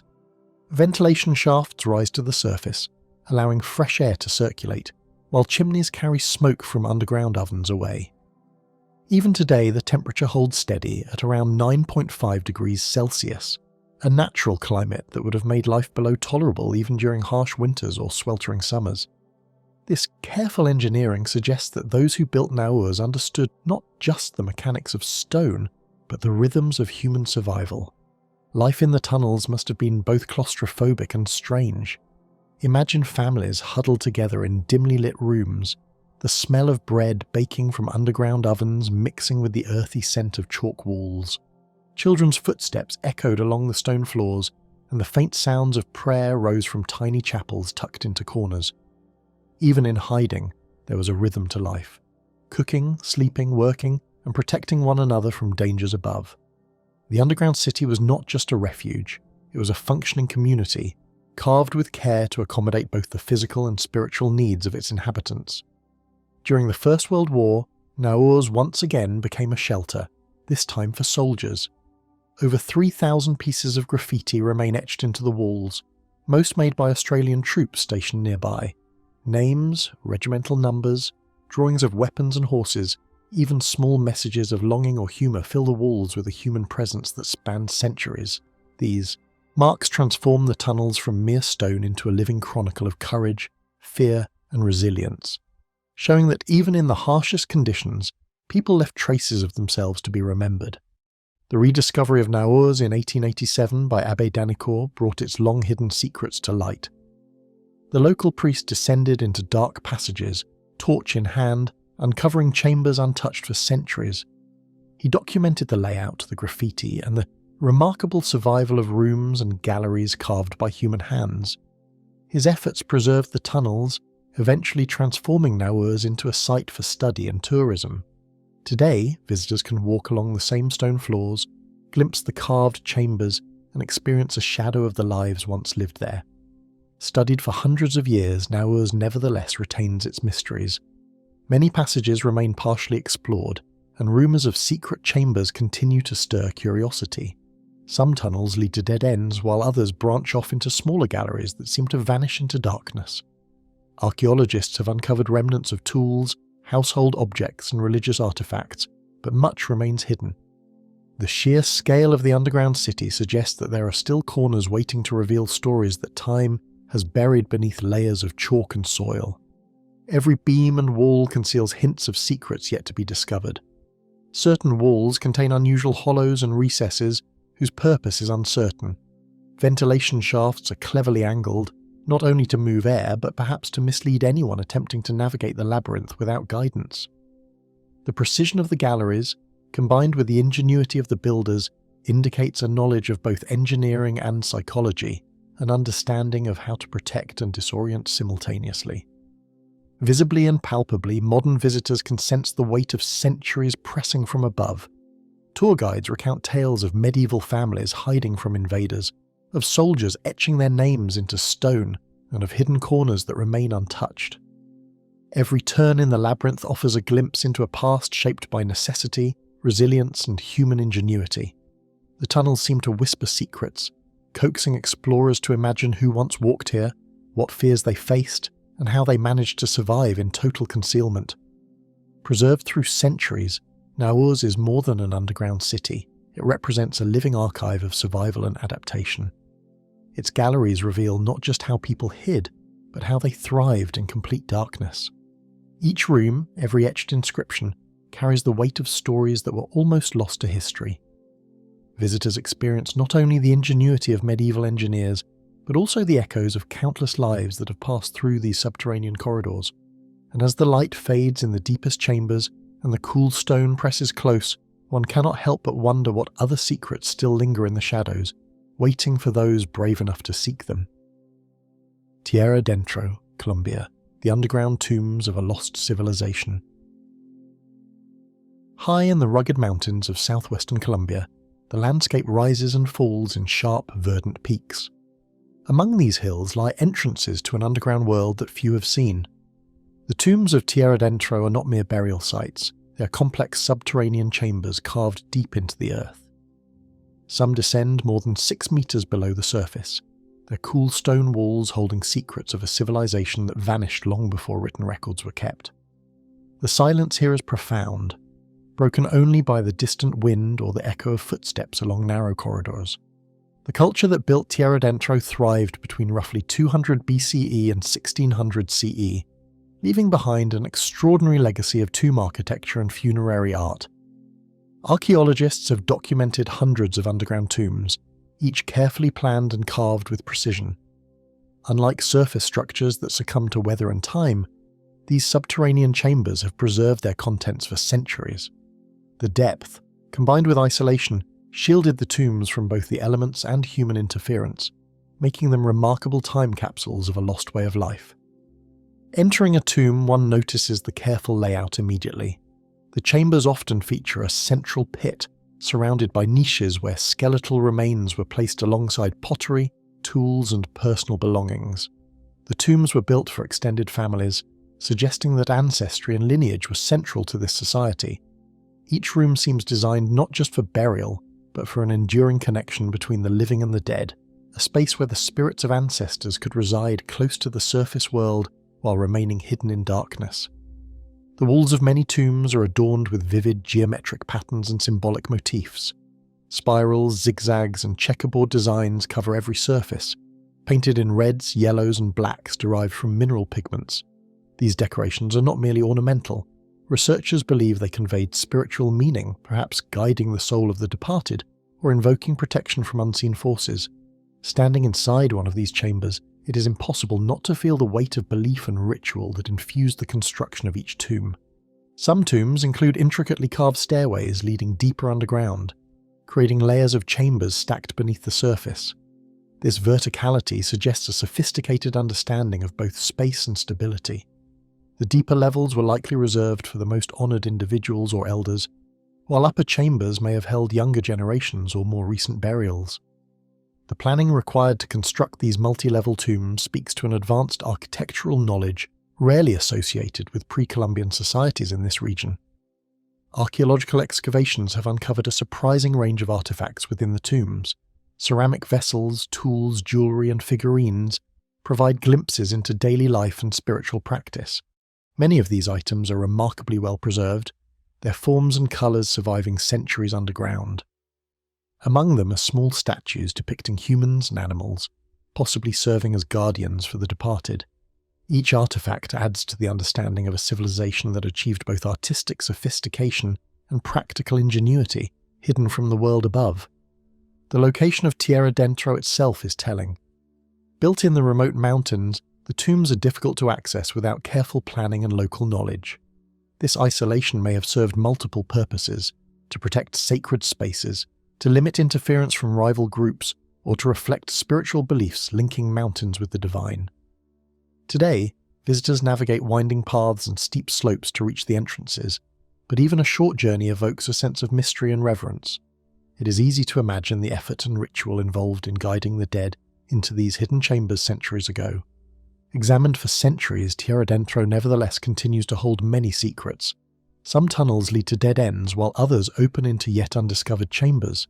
Scholars continue to debate the full extent of the underground complex, the methods of construction, and the exact spiritual beliefs of its builders. Oral histories and local legends speak of hidden passageways, sacred spaces, and spirits that linger in the rock, reinforcing the sense that these tombs were more than graves. They were gateways to an unseen world. The design of the tombs also reflects environmental awareness. Ventilation shafts and angled entrances ensured airflow and reduced humidity, preserving both the chambers and their contents. The builders clearly understood the behaviour of air and moisture underground, and they combined this knowledge with ritual considerations. Each tomb embodies a balance between practicality and spiritual significance, a testament to a culture deeply attuned to both life and the afterlife. Tierradentro's tombs, though long hidden, continue to inspire awe. Scholars, explorers and travellers alike are drawn to the intricate carvings, the preserved artefacts, and the sheer mystery of a civilization that planned so carefully for death. Each descent into a chamber is a journey into both history and imagination, revealing the careful attention given to honour the dead while concealing them from the surface world. The tombs invite reflection on mortality, culture, and the ways humans leave traces of themselves for centuries to come. At the threshold of a tomb, even today, one senses the tension between what is visible and what is hidden. The corridors twist and turn unexpectedly, and shadows seem to shift with every flicker of light. Every artifact, carving and painted wall hints at stories that have yet to be fully understood. The deeper one goes, the more palpable the presence of the past becomes, pressing against the modern world above. Against the stone walls of Tierradentro, as the final torchlight fades, it becomes clear that the underground tombs still guard secrets, waiting for those bold enough to step into the shadows. Nevsehir, Turkey Hidden Networks. Morning light filters through the jagged rock formations of Nevsehir, casting long shadows across the valleys of Cappadocia. From above, the landscape appears almost otherworldly, dotted with fairy chimneys and rock-cut dwellings carved centuries ago. Yet beneath this surreal terrain lies a secret far more intricate than what the eye can see. Hidden tunnels and passageways stretch in silent networks below the earth, connecting communities in a way that remains partially shrouded in mystery. Visitors who explore the surface often have no idea that beneath their feet lies a sprawling labyrinth of rooms, corridors, and hidden chambers, a subterranean city designed to shelter, protect, and preserve. The earliest of these underground networks dates back to the Hittite period, around 1200 BCE, though many expansions and renovations continued into Byzantine times. The tunnels were not merely isolated refuges, they were linked with living quarters, storage areas, and spaces for gatherings. Each passage was carefully constructed with local volcanic stone, sturdy enough to withstand centuries of erosion. Archaeologists have documented multiple levels descending deep into the ground, some stretching over 8 floors in certain areas. The complexity of these networks suggests both practical and defensive planning, anticipating threats that may have come from above. Many of the tunnels served as communal shelters. Villagers could descend quickly when danger approached, hiding from invaders or raiders in chambers equipped with ventilation shafts and concealed exits. These hidden networks were more than temporary refuges. Some were inhabited for extended periods. Archaeologists have discovered evidence of kitchens, storage pits, and small wells, showing that underground life was sustainable. Families could live, eat, and sleep below ground for days or even weeks, completely shielded from the outside world. The layout of the underground city reflects remarkable foresight. Narrow corridors wind in patterns designed to confuse intruders, while doors could be sealed from the inside using stone blocks. Traps and dead ends provided additional security. Historians speculate that these defensive features were crucial during times of conflict, particularly during the early Byzantine era, when invading forces threatened local communities. Even today, walking through these tunnels evokes the tension and vigilance that once pervaded life below the surface. Ventilation in the underground networks was sophisticated. Openings carved into ceilings and hidden vents allowed air to circulate throughout the tunnels, preventing suffocation in areas that could otherwise become stifling. Some of these vents also doubled as emergency exits, enabling villagers to escape if a primary passage was blocked. This combination of functionality and ingenuity illustrates a deep understanding of engineering long before modern tools and techniques were available. Stocked with supplies, the hidden chambers held food and water for those who dwelled within. Ceramic jars, stone containers, and deep pits preserved grains, oil, and water for extended periods. Archaeological studies indicate that these supplies were carefully rationed and rotated, ensuring the survival of the inhabitants during times of siege or natural disaster. The presence of such storage underscores the long-term planning required for underground living and hints at the social organization necessary to manage communal resources. Religious and ceremonial spaces have been uncovered in some sections of the underground networks. Small chapels and carved niches suggest that spirituality was integrated into daily life, even below ground. These sacred areas often contain frescoes, inscriptions, and simple altars. The positioning of these spaces within the labyrinth seems intentional, offering protection while maintaining access for worship. Scholars believe that underground chapels provided both solace and continuity for communities that faced instability and danger above. Connecting multiple settlements, the tunnels revealed by archaeologists span Nevsehir and the surrounding districts. Some passageways extend beneath open terrain, linking distant villages and trade routes. These hidden arteries allowed residents to move unseen, carrying supplies or messages without exposure to potential threats. The networks may have also facilitated social cohesion, connecting dispersed communities into a larger underground society whose full extent remains largely unknown. Altered through time, certain tunnels reflect the ingenuity of those who used them across generations. Spaces that were once purely defensive became areas for storage, worship, or communal gatherings. Walls were reinforced, passages widened, and new chambers excavated as populations grew or threats changed. This adaptability indicates a society attuned to both the immediate and long-term demands of life below the surface.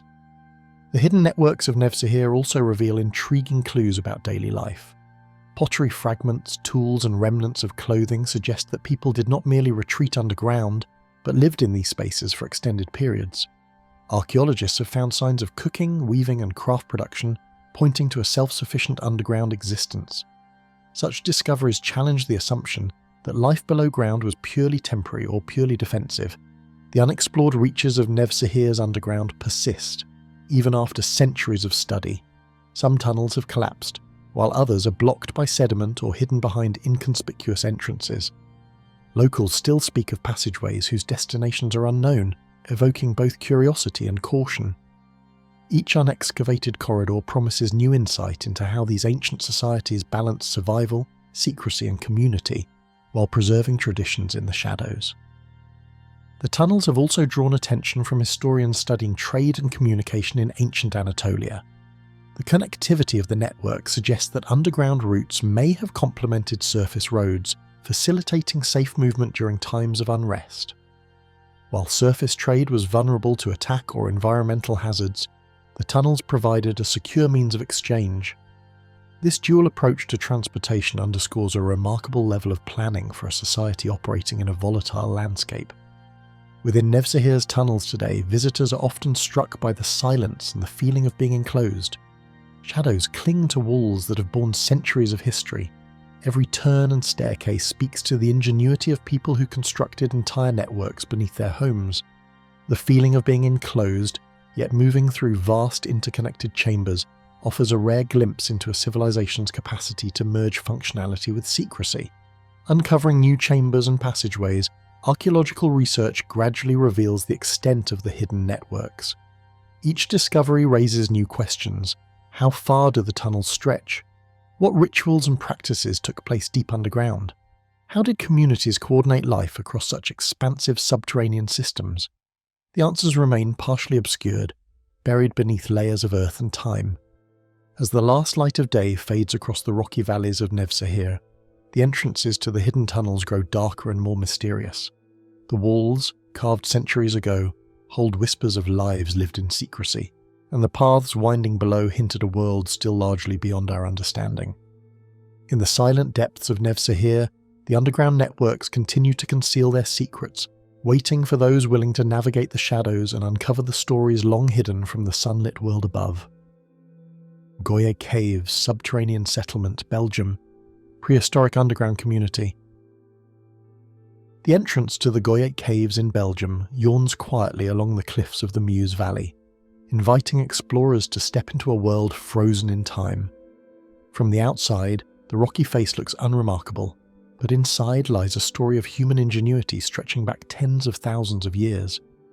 Archaeologists have long been drawn to this site, uncovering layers of habitation that reveal the daily lives of prehistoric people who sought shelter, sustenance, and survival beneath the earth. Goyet appears to have been occupied at intervals, first by Neanderthals and later by early modern humans. Some layers date as far back as 50,000 years, providing a rare glimpse into the behaviour of ancient populations. The caves offered protection from harsh weather and predators, and the depths allowed early humans to store food and craft tools in relative safety. Each chamber and corridor seems deliberately chosen, balancing accessibility with concealment, demonstrating an early understanding of spatial organisation. Remains of hearths, flint tools, and animal bones suggest that the caves were centres of daily activity.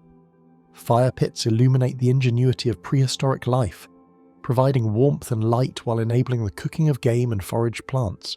Tools made from stone, bone, and antler indicate specialised skills, with some items appearing to have been crafted for hunting and others for domestic use. These artifacts, preserved in the cool, stable environment of the caves, reveal a society attuned to both survival and resource management. Traces of ancient funerary customs have been found in specific chambers. Skeletal remains, carefully placed, hint at rituals and a sense of reverence for the dead. Some bones bear traces of pigmentation or ornamentation, suggesting symbolic behaviour or early forms of ritual.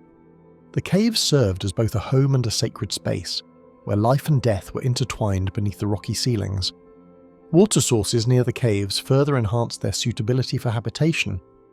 Small streams and seasonal pools allowed prehistoric communities to remain near essential resources without venturing far into potentially dangerous landscapes. The location also offered vantage points over the surrounding valley, allowing inhabitants to monitor wildlife and anticipate threats. In this way, the caves provided both security and strategic advantage, merging natural features with human foresight. Detailed analysis of the cave floors reveals layers of debris and discarded materials, each telling a story of repeated use.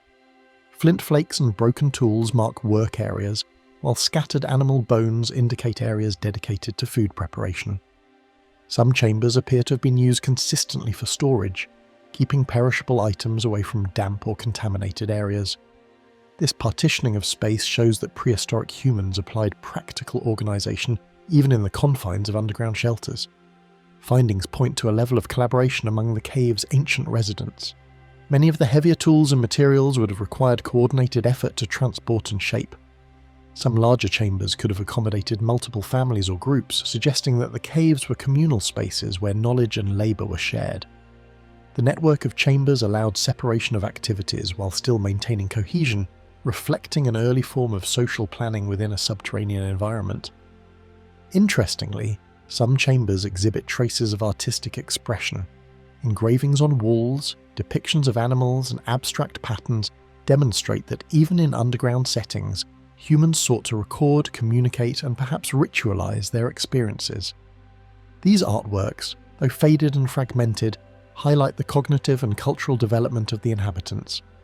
The cave walls served as both canvas and record, preserving moments of creativity alongside evidence of survival. Insights into ancient eating habits and hunting practices are revealed within the caves.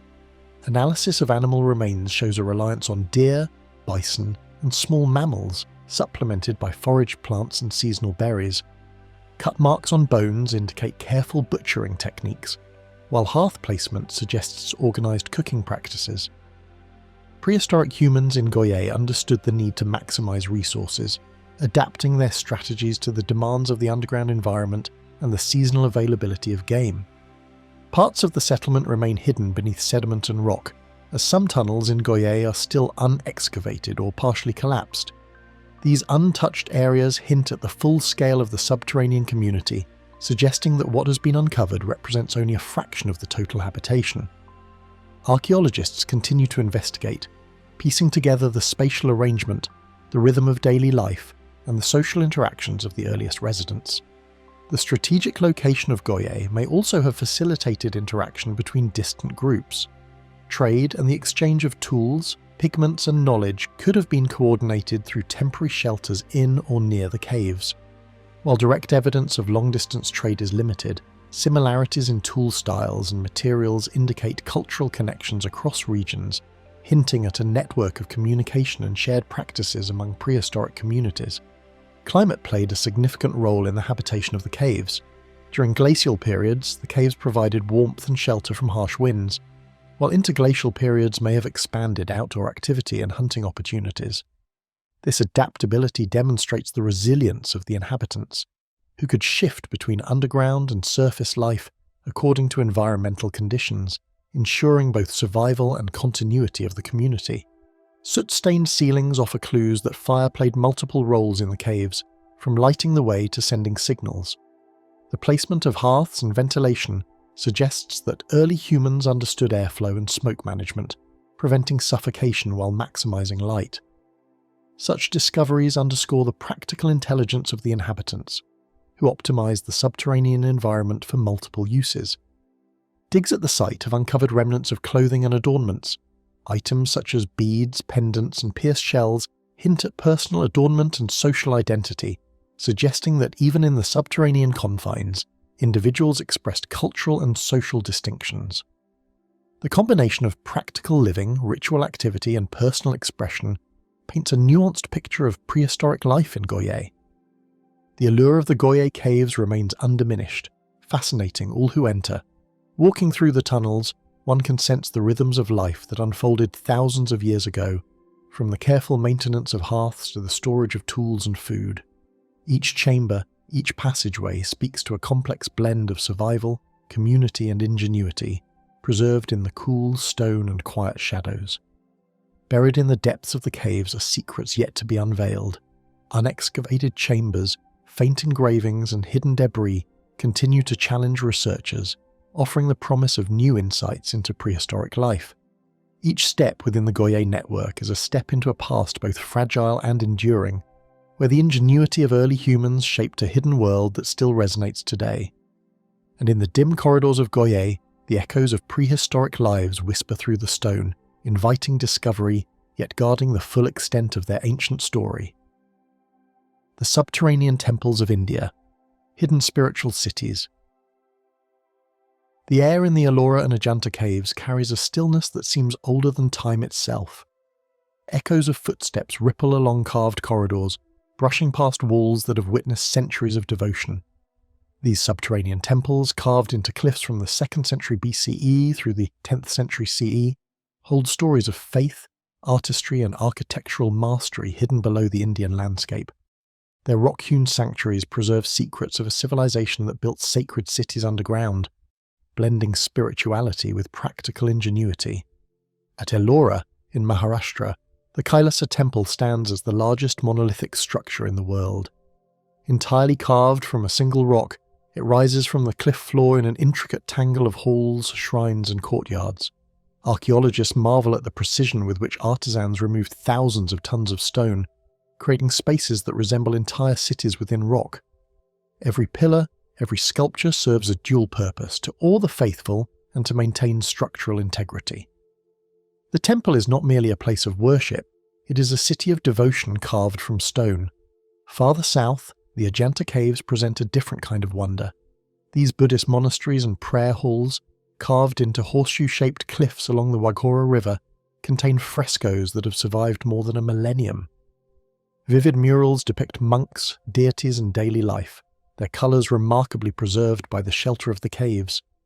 The subterranean nature of these spaces protected both art and architecture from seasonal rains and tropical heat, creating a sanctuary for both physical and spiritual nourishment. Entry to these temples is a deliberate journey. Visitors descend narrow steps or winding pathways, moving from the light of the surface into the dim glow of candlelit halls. Each corridor and chamber was designed to inspire awe and reflection, with shifting perspectives that reveal sacred sculptures in unexpected places. The experience is immersive, as if the stone itself is guiding pilgrims through layers of devotion and history. The subterranean spaces were also practical. Carved cisterns and channels channeled water from nearby streams into the caves, ensuring that ritual baths and daily needs could be met. Ingenious ventilation shafts maintain airflow, allowing incense smoke and candlelight to circulate without suffocating worshippers. In these hidden chambers, faith and engineering intersect, reflecting a culture that valued both spirituality and comfort. Artisans left clues about their methods within the stone. Tool marks, small scaffolding indentations, and partially completed carvings hint at years of labour, often spanning generations. Entire workshops may have existed at the cliff face, where teams of sculptors, painters and labourers coordinated with remarkable precision. These details reveal not just artistry, but the social organisation necessary to sustain such monumental efforts underground. The temples also reveal layers of cultural interaction. Hindu, Buddhist, and Jain structures stand side by side at Ellora, suggesting a region where diverse beliefs coexisted and influenced one another. Architectural motifs, iconography, and decorative styles overlap, hinting at a flow of ideas along trade routes and pilgrim paths. The caves were both spiritual centres and hubs of cultural exchange, where devotion and human creativity converged beneath the earth. Hidden chambers often contain relics, inscriptions, and sculptures that speak to the intentions of their builders. Dedications carved into walls record the names of patrons and craftsmen, preserving a record of the social hierarchy and the importance of religious sponsorship. These inscriptions connect us to individuals who lived centuries ago, revealing personal devotion within grand collective undertakings. Some passages were likely designed for secrecy or meditation. Narrow corridors lead to inner sanctums, where only the priests or select worshippers could enter. In these spaces, the faithful encountered statues of deities and elaborate mandalas, meant to guide meditation and spiritual journeys. The subterranean design amplified the sense of isolation, allowing contemplation without the distractions of the outside world. Ritual objects, including bronze statues, carved stone lingams, and painted relic boxes, are often found in recessed niches or beneath protective overhangs. Their placement reflects careful planning to preserve sacred items from humidity, theft, and decay. The arrangement of these objects within hidden chambers emphasizes the importance of hierarchy and sanctity in the underground city of faith.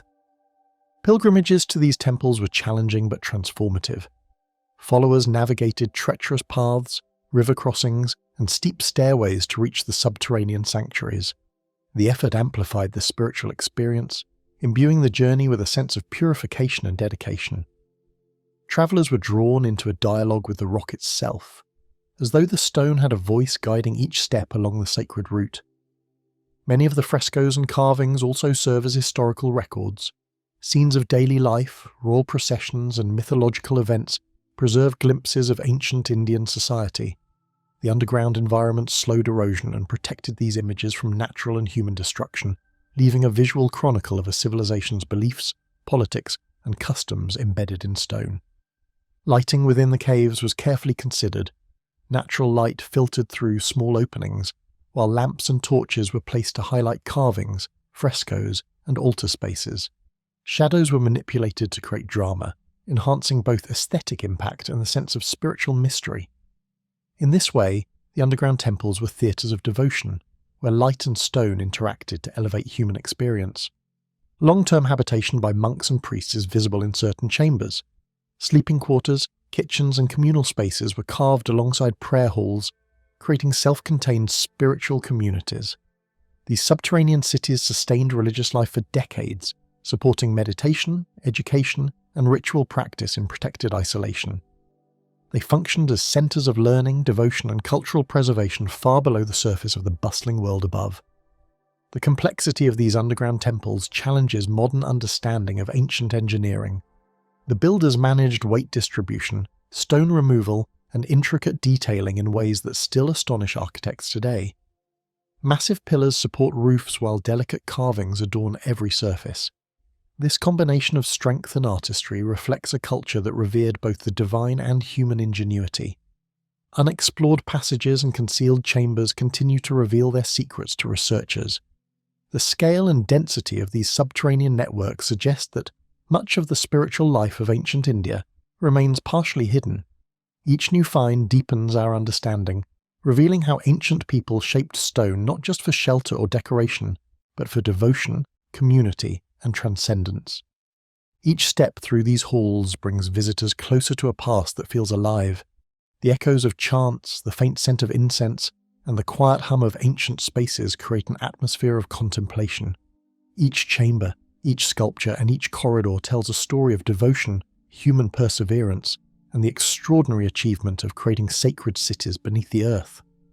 In the heart of India's underground temples, the silent stone preserves centuries of prayers and footsteps, waiting patiently for those who dare to explore.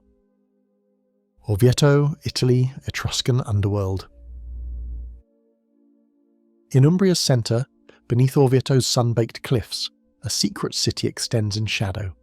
The Etruscan civilization, flourishing between the 8th and 3rd centuries BCE, carved a labyrinth of tunnels and chambers beneath the town. These subterranean spaces reveal a civilization that was not only skilled in stone but deeply aware of the power of secrecy and shelter.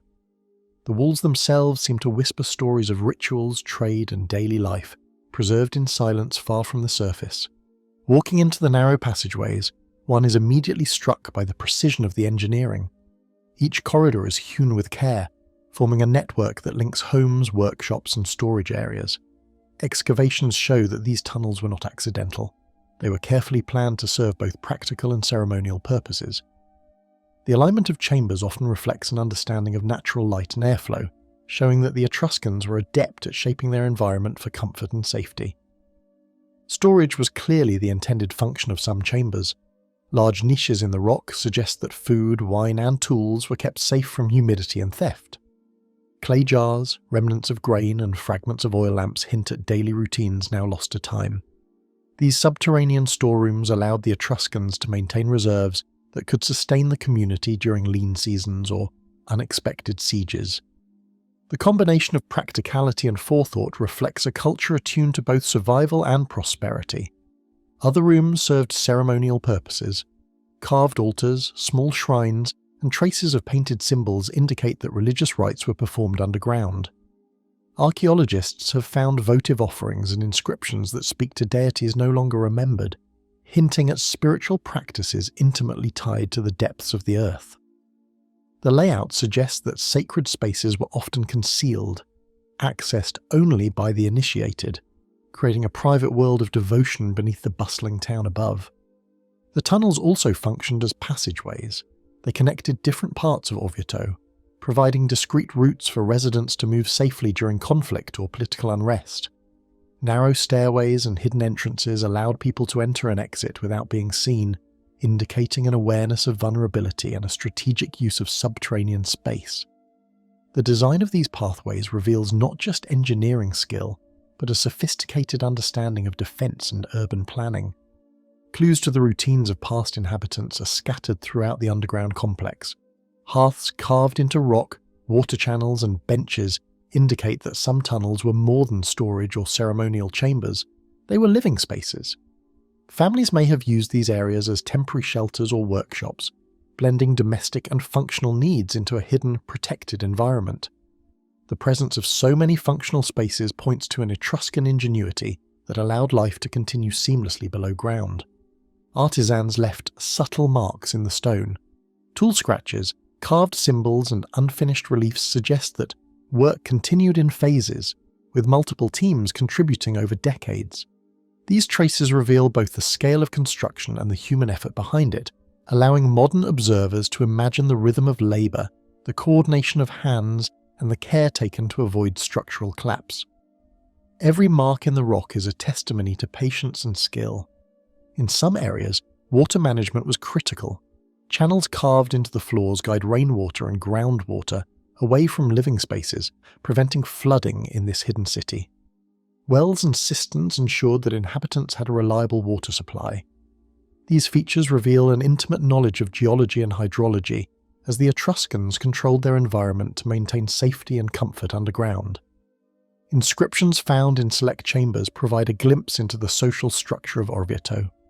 Names of families, trades, and dedications to gods reveal how power, devotion, and commerce intersected. The placement of inscriptions often marks significant chambers or passages, suggesting that literacy and record-keeping were integrated with spatial planning. These texts give voice to people who lived more than 2 millennia ago, linking past and present through carved words. Certain paths remain cloaked in silence and mystery. Portions of the underground network have yet to be fully explored, and hidden chambers may still hold artifacts, tools, or ceremonial objects waiting to be discovered. The complexity of the labyrinth raises questions about the Etruscans' intentions and the true extent of their subterranean expertise. Every excavation adds fragments to a story that is far from complete, leaving a tantalizing sense of discovery around every corner. The underground network reflects both protection and ritual. While some tunnels provided safe havens during attacks, others led to secluded spaces for meditation and sacred practice. The combination of practical and spiritual functions demonstrates a culture that merged daily survival with devotion, creating spaces that were simultaneously functional and symbolic. The stone walls, carved to support both weight and ritual, bear witness to a society that valued both life and the mysteries beyond it. Artifacts recovered from the depths offer clues about trade and cultural exchange. Pottery, bronze tools, and imported items suggest that Orvieto was connected to wider networks in Etruria and beyond. Underground chambers may have functioned as both storage and staging areas for goods in transit, demonstrating that the subterranean city was not isolated but integrated into a larger economic and cultural system. Lighting in the tunnels was carefully planned. Small openings, torches, and oil lamps were positioned to illuminate critical areas, while keeping some sections in shadow. This careful manipulation of light enhanced the experience of space, highlighting carvings, inscriptions, and altars in a deliberate sequence. The Etruscans understood how darkness and light could guide perception, shaping both practical navigation and emotional response. The discovery of funerary spaces within the underground complex adds another layer of mystery. Tombs and sarcophagi, sometimes hidden behind false walls or in remote chambers, reveal that death and remembrance were woven into subterranean life. Burial practices often involved elaborate rituals, suggesting that the underground network was both a city of the living and a sanctuary for the dead. This dual purpose deepens the sense that Orvieto's underworld was more than a refuge. It was a sacred landscape of memory. Modern exploration continues to uncover new facets of the Etruscan underworld. Archaeologists employ ground-penetrating radar, careful excavation, and historical research to map tunnels and identify chambers. Each discovery reshapes understanding of Orvieto's subterranean city, offering fresh insights into how a sophisticated civilization thrived beneath the cliffs of central Italy. Descending into these tunnels, visitors encounter a silence that feels almost supernatural. The air is cool and still, the stone walls echo faint footsteps, and the labyrinth seems to stretch beyond what can be seen. Every chamber invites curiosity, every shadow conceals history, and the hidden city whispers of a civilization that mastered life both above and below the earth. In Orvieto's subterranean depths, walls carved by centuries of history conceal an underground city, patiently waiting for discovery. Kaymakli, Turkey, subterranean metropolis. The air was cool and dry, smelling faintly of stone and centuries of hidden life. Narrow tunnels twisted and turned, leading deeper into the heart of the earth, where sunlight had not touched for hundreds of years. The walls were carved from soft volcanic rock, worn smooth by countless hands, yet still etched with the marks of the original labourers. Each corridor hinted at purpose, though much of it remained obscure, a secret language written in chambers and stairways. The silence was profound, broken only by distant echoes of dripping water or the careful footsteps of those exploring these hidden levels. Kaymakli is not merely a single underground dwelling, but a complex of tunnels and rooms stacked across multiple levels. Archaeologists have mapped 8 floors, though only 4 are open to visitors. Kitchens and storage rooms sit beside sleeping quarters and stables, while ventilation shafts allow air to reach even the deepest chambers. The layout suggests careful planning and an intimate understanding of both engineering and human need. Some rooms are surprisingly large, capable of holding hundreds of people, while others are narrow and intimate, designed for private work or shelter.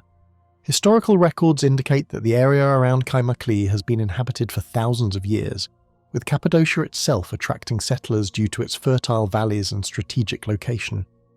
Scholars believe the underground city was expanded during the Byzantine era, roughly between the 5th and 10th centuries. The structure offered refuge during raids and invasions, providing safety from armies sweeping through the Anatolian plateau. Evidence of long-term habitation suggests people were not merely hiding temporarily, but living extended periods underground. The construction techniques reveal remarkable ingenuity. The rock is soft enough to carve, yet strong enough to support multiple levels without collapse. Each room and corridor was cut with precision, and stones removed during excavation were cleverly reused for walls and furniture. The city contains rolling stone doors, designed to block passages quickly in case of attack. These circular doors, some weighing hundreds of kilograms, could be moved into place silently and efficiently, sealing sections of the city from outsiders while protecting the inhabitants. Explorers today often describe a sense of disorientation when moving through the tunnels. Low ceilings force visitors to bend, while narrow passages lead unexpectedly into spacious chambers. The layout is labyrinthine, with interconnected rooms forming a network that could confuse even those who entered intentionally. Scholars suggest the design may have been both practical and defensive, making it difficult for invaders to navigate while allowing residents to move freely within their city. Remnants of everyday activities appear across the chambers. Large storage rooms still contain carved niches for jars of oil, grain, and wine. Stables hint at the presence of animals underground, while small kitchens suggest cooking and communal eating were regular activities. In some areas, faint traces of soot mark where fires were kept, and ventilation shafts ensured smoke could escape without compromising air quality. The residents of Kaymakli had to balance survival with comfort, creating a livable environment in the dark. The site reveals more than craftsmanship. It speaks to the lives and culture of its builders. Artifacts indicate a degree of social organization and cultural continuity. Tools, pottery and coins hint at trade and connection with communities above ground. Some rooms bear simple religious symbols, suggesting that worship and ritual were part of daily life. Each discovery raises questions about the people who built and expanded the city, their customs, and their reasons for choosing life beneath the surface rather than among the sunlit hills. From one chamber to another, the tunnels transform in size, function, and architectural style. Some corridors are almost claustrophobically narrow, while others open into large halls with high ceilings. The variants may reflect different periods of construction, adapting to the needs of a growing population or evolving threats from outside. This patchwork quality adds to the sense of mystery, as though the city grew organically, guided by necessity rather than a single master plan. Many who walk its subterranean passages report an almost tangible connection to past generations. Footsteps echo differently on the carved stone floors, and the dim light casts shadows that play across walls shaped by hands long gone. The sensation of moving through history is tangible, as if the city itself remembers the lives it sheltered. In moments of silence, one can imagine families tending fires, children exploring their subterranean world, and communities thriving in darkness, unseen by the world above. Kaymakli remains full of secrets. even after centuries of research. Not all tunnels have been fully explored, and some sections remain inaccessible due to instability or ongoing excavation. Each discovery raises new questions. Who precisely lived here? How did they organize daily life? And why did they choose to expand so far below the surface? The answers remain elusive, waiting for those willing to descend into the shadows and listen to the stone itself. The deeper one goes, the more the city seems to stretch endlessly, a hidden labyrinth beneath the rolling hills of Cappadocia, whispering stories of a civilization that thrived where sunlight never reached. Chaco Canyon, USA, the hidden underground great houses. The sun hangs low over the mesas of New Mexico, casting long shadows across the desert floor. From above, Chaco Canyon seems quiet and empty, its stone walls weathered by centuries of wind and sun. Yet beneath the surface, a hidden network of chambers and passageways stretches into darkness, revealing the ingenuity of the ancestral Puebloans. Walking across the canyon today, it is easy to imagine life above ground, but it is the subterranean spaces carved with precision and care that hint at a more complex story. Dozens of kivas have been unearthed beneath the great houses of the canyon by archaeologists. These circular rooms, often built into the earth itself, served as ceremonial centres where communities gathered for ritual and council. Some kivas are remarkably large, their walls rising higher than a single story, while others are intimate spaces, designed for small gatherings or private reflection. The careful placement of these chambers suggests a deep understanding of social organisation and spiritual practice. The construction methods of the Chacoans are striking. Walls were built with sandstone blocks, each shaped and fitted with surprising accuracy. Wooden beams, some sourced from forests miles away, support roofs and create multiple levels within a single structure. The effort required to move stone and timber across the desert and into the canyon demonstrates a society capable of coordinated labour on a large scale. Every element, from stairways to ventilation shafts, shows intention and knowledge, blending function with a sense of harmony within the environment. Numerous subterranean rooms lead into long, narrow tunnels. Scholars believe these passages were not only practical but symbolic, linking homes and ceremonial spaces in ways that reflected both physical and spiritual networks. The tunnels could have allowed discrete movement between areas, enabling residents to gather for events or escape danger. Some of these underground corridors remain partially buried or inaccessible, hinting at spaces that modern explorers may never fully uncover. The canyon itself shaped the lives of those who lived there. Seasonal rains created fertile floodplains, providing crops of corn, beans and squash, while the mesas offered shelter and lookout points. The Chacans used their environment strategically, situating buildings and kivas in alignment with celestial events. Many structures mark the positions of solstices and equinoxes, showing an intimate knowledge of astronomy. These alignments may have guided agricultural cycles, spiritual ceremonies, and communal gatherings, weaving the cosmos into daily life. The kivas greet visitors with a silence so complete it feels like a veil over the rooms. The air is cooler here, carrying the faint scent of sandstone and the echoes of past voices. In some rooms, circular benches line the walls, and small pits in the floor suggest areas for fire or ceremonial offerings. The sensation of stepping into these spaces is unlike standing among ruins above ground. It is immediate, immersive, and oddly personal, as though the history of the canyon has been waiting for someone to notice its hidden depths. The presence of daily life can be seen in understated signs. Fragments of pottery, stone tools, and ceremonial objects remain embedded in the dust and soil. These artifacts speak of trade, craft, and long-distance connections, showing that Chaco Canyon was not an isolated community. Some rooms contain storage niches for food and supplies, indicating that the subterranean spaces were used for both ritual and practical purposes. Living underground was a deliberate choice, balancing safety, spirituality, and social organisation in ways that continue to fascinate modern researchers. Over the past century, excavations have uncovered patterns in both construction and habitation.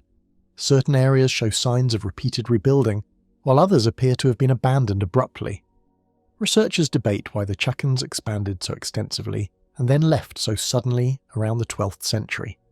Environmental factors, resource depletion, or social shifts may have played a role, yet the exact reasons remain uncertain. The tunnels and kivas offer clues but rarely definitive answers, leaving a sense of mystery that persists with every discovery. The interplay of light and shadow within the underground chambers adds to their enigmatic character. Narrow shafts allow sunlight to filter into rooms at certain times of day, illuminating walls and stone floors with fleeting patterns. In the deeper corridors, darkness dominates, and explorers must rely on careful steps and lanterns to navigate. The contrast between brightness and shadow seems almost intentional, a subtle design that enhances the spiritual and practical functions of each space. Chaco Canyon's secret structures continue to reveal themselves, defying centuries of study. Modern technology, including ground-penetrating radar and 3D mapping, has uncovered tunnels and rooms that were once invisible, expanding our understanding of the scale and complexity of this society.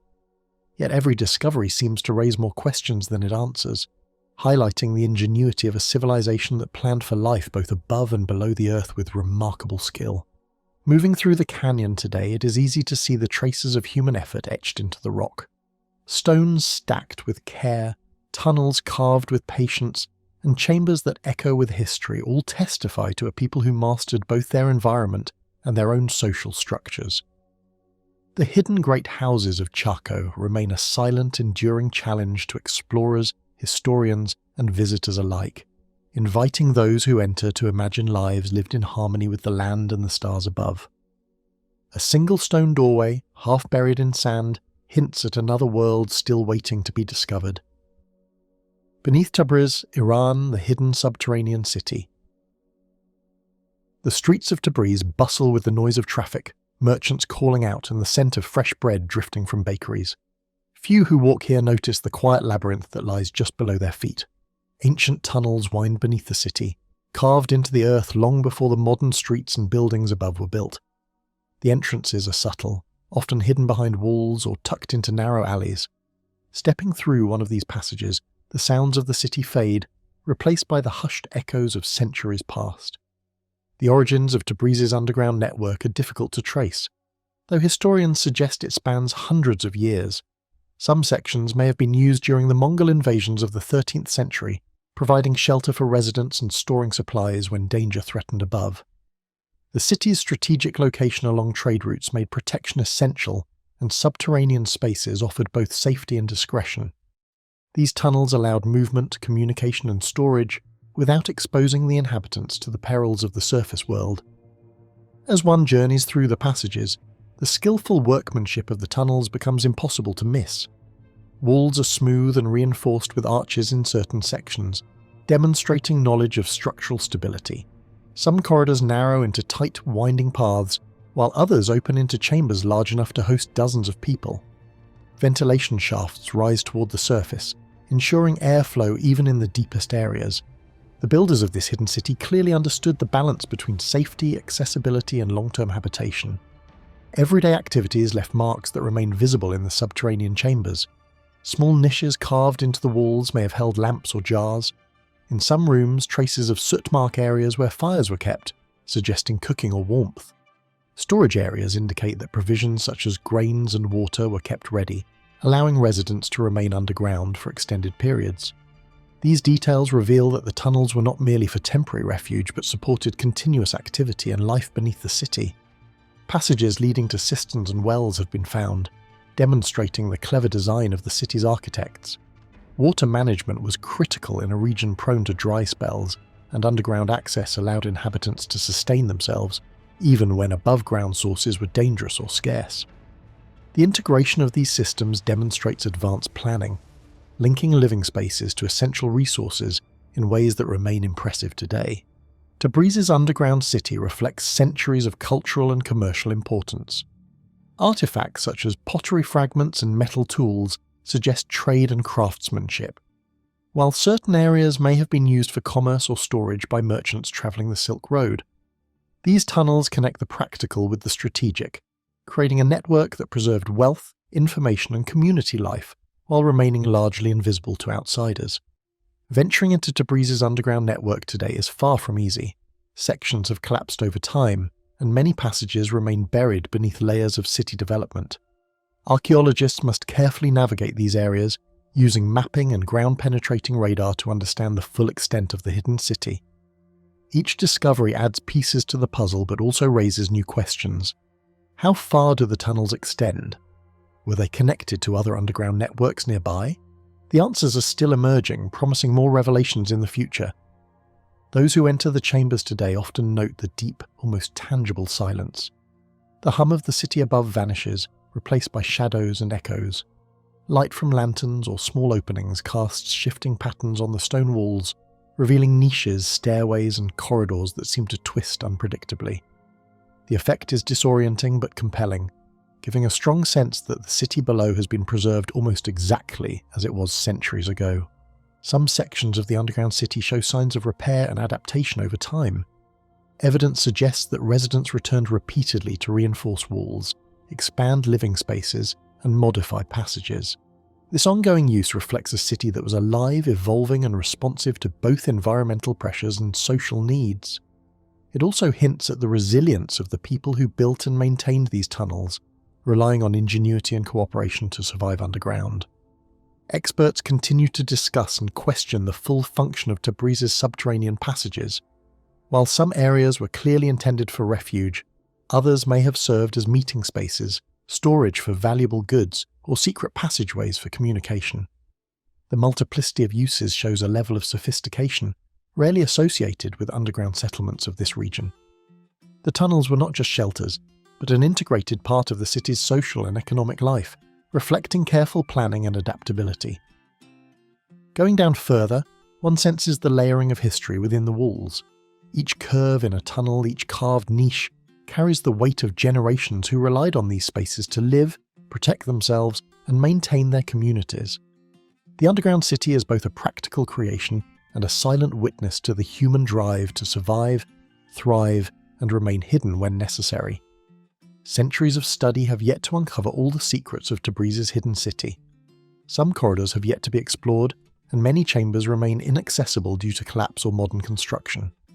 The city above hides what lies below, and only the patient and curious can begin to understand the full scale of this ancient secret world.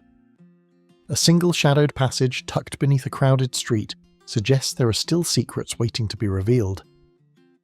Labyrinth of Naica, Mexico, the subterranean forgotten city. The heat rises in waves from the desert floor outside Naica, but deep below the mountains of Chihuahua, another worldly coolness dominates. The underground world here is vast, carved naturally over millennia, yet touched by human curiosity in recent decades. Giant crystalline formations tower in dim light, reflecting glimpses of explorers who dare to enter. The space feels immense and alien, as though the Earth itself holds secrets it is unwilling to share. It was not until modern times that the Naica tunnels were found. Miners working in the lead, zinc, and silver mines of the region in the early 20th century first noted unusual formations and hollow chambers beneath the mountain. It was not until later that scientists began to realize the scale and significance of what lay hidden. Within these chambers, enormous selenite crystals grow from floor to ceiling, some reaching lengths of over 12 meters. The chambers appear almost sculptural, as if they were deliberately arranged rather than formed naturally, hinting at a landscape that feels alive and monumental. Wandering the corridors, the air is thick, humid, and almost tangible. Temperature inside the deeper chambers hovers near 40 degrees Celsius, and the air is saturated with moisture. Scientists who explore the deeper tunnels must wear protective suits and limit their time inside. Each step is cautious, as the smooth crystal surfaces are slippery and the chambers echo even the slightest sound. The experience of being in Naica's subterranean corridors is disorienting, with passages branching unpredictably and natural formations creating walls, ceilings, and floors that feel both solid and fragile at the same time. It is speculated by researchers that portions of these tunnels were known to ancient humans, even if the extreme heat and humidity prevented extended stays. Some small caves may have offered temporary shelter or refuge, but there is no direct evidence of permanent settlement. Instead, the underground labyrinth seems to have been a hidden treasure of the Earth itself, its chambers offering a unique intersection of geology, climate, and mystery that humans only began to explore in the modern era. The scale of the chambers is breathtaking. Walls glisten with translucent crystal, and formations reflect light in a way that creates shifting patterns across the cavern floor. Stalactites and stalagmites reach across spaces hundreds of meters long, forming natural corridors and halls that resemble architectural feats. Scientists who first mapped the chambers were astonished by the precision of growth and the seeming symmetry of the formations, creating an environment that is at once chaotic and ordered, mysterious yet structured. Naica's subterranean system is not a single continuous tunnel, but a labyrinth of interconnected chambers. Some corridors open into vast halls, while others taper into narrow passageways that force explorers to crouch or crawl. The layout is unpredictable, with natural barriers shaping the movement through the tunnels. Mapping the full extent of this underground world has taken decades, using both traditional surveying techniques and advanced imaging technology to navigate the hidden city without disturbing its delicate features. Water played a crucial role in forming the underground structures. Mineral-rich groundwater fed the growth of the enormous selenite crystals, slowly creating the monumental halls seen today. Pools of water remain in some areas, reflecting the crystals above and amplifying the sense of scale. These small bodies of water also suggest that the labyrinth could have been a self-contained ecosystem, where temperature, humidity, and mineral content created conditions unlike anywhere on the surface. While Naica may never have been a human city, the sense of purpose within the labyrinth is undeniable. Explorers often speak of corridors that seem designed to guide movement, natural openings that frame crystal formations as though on display. The spaces evoke awe and reverence, creating a feeling that life in this subterranean realm follows rules unfamiliar to those who live above. Scientists and visitors alike find themselves moving slowly, aware that each step is both discovery and intrusion into a fragile, extraordinary world. Modern studies of Naica have revealed insights into mineralogy, geology, and the formation of extreme environments. The crystals grow at astonishingly slow rates, suggesting that the labyrinth has remained largely unchanged for hundreds of thousands of years. Investigating the chambers provides clues to the processes that shape the Earth, while also offering a rare glimpse into a world where nature seems to have paused in a perfect crystalline moment. Each expedition uncovers new chambers, new formations, and subtle variations that deepen the sense of wonder and mystery. The harsh environmental conditions limit exploration. The heat and humidity are dangerous, and protective measures are essential for survival. Despite these challenges, scientists continue to venture into the labyrinth, recording measurements, photographing formations, and seeking to understand the complex interplay of water, minerals, and rock that created the vast underground network. Every corridor traversed reinforces the sense that this is a city of the Earth itself, hidden, immense, and nearly untouched by human hands. The labyrinth also captures the imagination because of its scale relative to human perception. Visitors feel dwarfed by the chambers, often losing their sense of direction amidst corridors that open into vast halls. The silence is deep, punctuated only by distant drips of water or the crunch of mineral deposits underfoot. The environment fosters reflection, making it easy to imagine untold histories and the slow passage of geological time that shaped each formation. Each discovery in Naica seems to raise more questions than answers. How far do the tunnels extend beneath the mountain? How did the crystal growth reach such monumental size without collapse? Can humans ever fully understand the forces that shape this subterranean labyrinth? The answers remain elusive, as the labyrinth guards its secrets with a combination of beauty, danger, and scale that continues to challenge modern exploration. As one moves deeper into the chambers, the reflections of crystals multiply, creating a maze of light and shadow that seems infinite and alive. It is a place that defies ordinary understanding, a subterranean world where every turn offers wonder, danger, and the quiet reminder that the Earth itself holds stories far older than any human memory. A sliver of light from a hidden crack hints at more of the underground city yet to be explored. el-Nugus, Egypt, the forgotten subterranean town. The dry wind sweeps across the shores of Lake Mariu, carrying dust from the surrounding desert. At first glance, the area seems unremarkable, a flat expanse of sand and scrub. Yet beneath this ordinary landscape lies a hidden network of streets, buildings, and chambers that once supported a thriving community. el-Nugus, now largely forgotten, preserves the traces of a town buried in time, where life continued far from the eyes of the world above. In the early 20th century, archaeologists began examining the site, revealing mud brick walls and paved streets hidden beneath the sand. Excavations revealed a complex settlement with interconnected homes, public spaces, and storage areas. Some rooms were small and utilitarian, likely used for cooking or craft work, while others were larger, possibly hosting gatherings or trade. The layout shows careful planning, suggesting that the town was designed to serve both daily life and broader community needs. In this area, controlling and using water wisely was of utmost importance.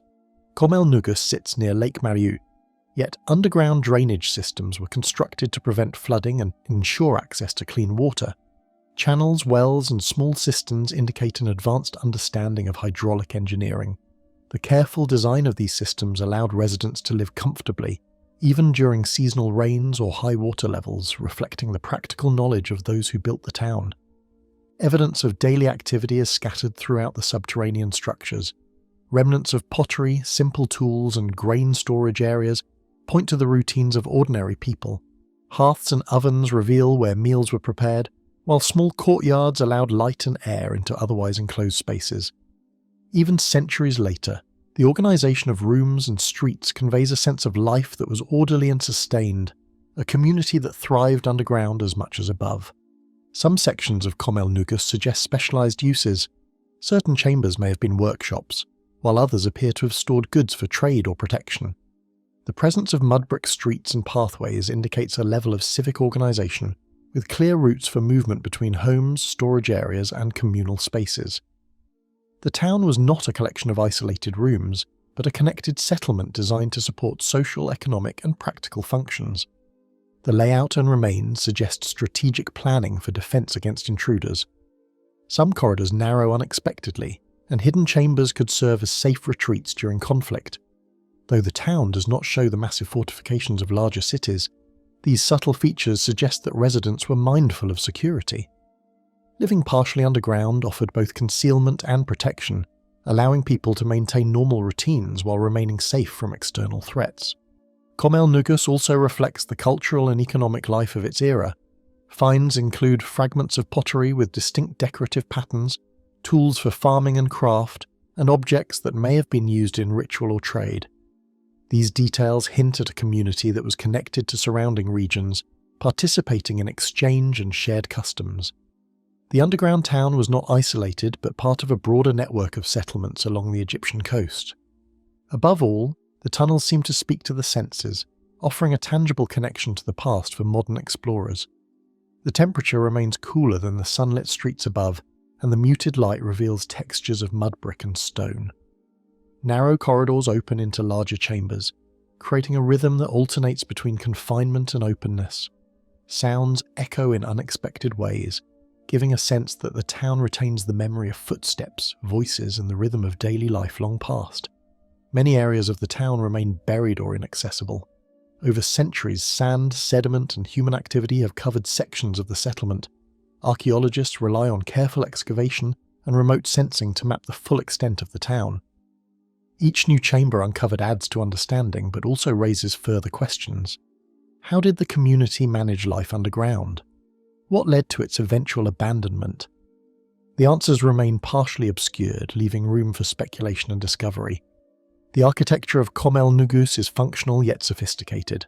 Rooms are arranged to maximize space and efficiency, with evidence of ventilation, lighting, and pathways connecting living areas to storage and communal halls. Mud brick construction allowed for quick repair and adaptation, accommodating population growth or changes in social needs. The town's design demonstrates that underground life was not merely temporary, but a deliberate, organized choice to balance comfort, safety, and utility. Analyses reveal a balance between continuity and adaptation. Some chambers bear marks of repair or reconstruction, indicating that the town evolved. Others suggest periods of abandonment followed by reuse, reflecting a dynamic settlement responding to environmental, social, and political pressures. This layering of human activity gives el-Nugus a richness rarely captured in above-ground ruins. No matter how long it has been studied, the town refuses to give up all its secrets. Hidden corridors, partially collapsed chambers, and preserved street layouts hint at spaces not yet fully understood. Archaeologists proceed carefully, aware that excavation can disturb fragile structures while offering the possibility of discoveries. Every step deeper into the settlement uncovers stories of human ingenuity, adaptation, and survival in a world now largely forgotten. The underground streets of el-Nugus remain silent, yet they speak through the walls, floors, and passageways that once carried countless lives. The town is a testament to the skill, resilience, and resourcefulness of a people who shaped their environment to suit practical needs while sustaining community and culture. A narrow stairway, almost swallowed by centuries of sand, invites the curious to explore chambers still untouched and stories still waiting to be heard. Tatlarin, Turkey-forgotten chambers. The hills around Tatlarin rise gently under the warm Anatolian sun, dotted with vineyards and orchards. On the surface, life appears calm and ordinary. Few visitors realize that just beneath the soil lies a network of chambers carved centuries ago. These forgotten spaces twist and turn beneath the village, silent witnesses to the lives of those who sought refuge, shelter, or hidden passage long before the streets above existed. The complex stretches through several tiers, yet large portions remain shrouded in secrecy. The chambers are smaller than those in nearby Kaymakli, yet they are intricately arranged.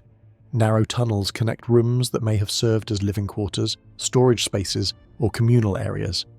The compact design suggests that the builders worked carefully to maximize space while maintaining structural stability. Every corridor and arch reflects practical planning and skilled craftsmanship. The origins of Tatlarin's underground chambers are tied to the region's history of invasions and instability. Records suggest that local populations expanded subterranean spaces during the Byzantine period, roughly between the 5th and 10th centuries. These tunnels offered protection from marauding armies, as well as shelter during harsh winters. The underground spaces were likely used intermittently rather than continuously, providing a hidden refuge while the surface community carried on its daily life. Construction techniques demonstrate a deep understanding of the soft volcanic rock in the area. Carvers were able to shape walls, ceilings, and passageways while ensuring the tunnels would not collapse. Some rooms feature niches for lamps or storage jars, and small openings allow air and light to reach deeper levels. These features suggest that the builders considered comfort and practicality, creating spaces that were livable even when occupied for extended periods. The presence of small carvings and niches in parts of the site suggests ritual or symbolic importance. Though faint and worn by time, these markings hint at ritual practices or cultural expression. Certain alcoves may have been used for offerings or meditation, providing a quiet space for reflection amid the practical demands of underground life. These subtle details show that the residents not only built for survival, but also maintained a sense of spiritual or communal identity within their hidden world. There is a distinctive feel within Tatlarin's chambers that continues to intrigue visitors today. The temperature is steady, cooler than the sun-baked hills above. Shadows stretch along the walls, creating a sense of depth and enclosure. Sounds echo faintly, making even small movements noticeable. The environment evokes a strange mixture of familiarity and alienness, as if ordinary life has been suspended and hidden for centuries, waiting for someone to uncover it. Certain zones preserve evidence of the inhabitants' everyday routines. Small hearths and traces of soot suggest cooking or heating. Storage niches hint at provisions for grains, water, and supplies. The layout also indicates areas that may have been used for quiet reflection or communal gatherings. Though simple, these spaces reveal how inhabitants adapted to life underground, balancing necessity with social interaction. Tatlarin's underground network also demonstrates defensive considerations. Narrow corridors could be used to funnel intruders, and hidden alcoves may have served as safe retreats. The compact design made it possible for residents to move quickly from one area to another, while remaining largely concealed. These features reflect the ongoing concern for security in a region often threatened by outside forces. Current archaeological efforts rely on detailed digging and scanning technologies to chart sections of the site yet to be uncovered. Some passages have collapsed, leaving gaps in understanding the full extent of the complex. Each discovery provides insights into the daily lives, social structures, and survival strategies of the people who created these chambers. Despite centuries of study, the underground city retains an air of mystery. Artifacts found in Tatlarin reveal a connection with nearby settlements and trade routes. Pottery fragments, simple tools, and decorative items suggest contact with surrounding regions. The community underground was not isolated but integrated into a wider cultural and economic landscape. These findings demonstrate that life in Tatlarin, though hidden, was influenced by the same forces shaping the world above. Residents beneath the surface exhibited clever strategies for coping with their environment. Narrow ventilation shafts and carefully placed openings helped regulate airflow, preventing the chambers from becoming stagnant or overly humid. In some areas, drainage channels directed water away from living spaces, while compact storage rooms protected provisions from moisture and pests. These features reveal a sophisticated understanding of living in confined spaces, allowing the community to thrive safely and sustainably beneath the surface. The tight arrangement of the chambers gives modern explorers a unique sense of rhythm as they move through them. Corridors curve unexpectedly, rooms open into one another without warning, and ceilings vary in height. This variability adds to the sense of discovery, as each turn presents a new view or unexpected detail. The experience is tactile and immersive, reinforcing the connection between past and present. Tatlarin's underground city also shows evidence of adaptation over time. Repairs and modifications indicate that residents returned repeatedly to maintain or expand the spaces. The tunnels evolved to meet changing needs, reflecting resilience and foresight. This ongoing attention ensured the chambers remained functional and safe across generations, revealing a community deeply attuned to its environment. Although modest in size, Tatlarin holds importance far beyond its physical scale. The complex offers a glimpse into human ingenuity under constraint, showing how people created order, protection, and community in confined spaces. Every room, niche, and corridor tells a story of adaptation, endurance, and quiet survival. Long, still shadows stretch across the chambers, as though holding the secrets of those who once walked silently through these forgotten halls. Naples, Italy, the cloaked underground districts. Scooters clatter along narrow streets while vendors peddle their goods, and the smell of pizza hangs in the air throughout Naples. Yet below this lively city lies another world, hidden from the sun. Entire streets, homes, and tunnels stretch beneath the city, layered over centuries of history. Descending into the cloaked underground districts, visitors are met with cool shadows, the distant drip of water, and walls that seem to whisper stories long forgotten. Much of Naples' underground network began as aqueducts and cisterns, dating back to the Greek and Roman periods. These early constructions were designed to carry water through the city, storing it and supplying fountains, baths, and private homes. Over time, spaces once intended for water evolved into cellars, workshops, and living areas. The adaptive reuse of these tunnels demonstrates both practicality and ingenuity, allowing the subterranean districts to grow into a hidden city beneath the streets. Each room holds artifacts and traces that reflect the routines of past inhabitants over the centuries. Some rooms contain stone ovens, pottery fragments, and storage niches, suggesting that residents used these spaces for cooking and preservation. Other areas show traces of workshops, where artisans may have crafted goods shielded from the bustle above.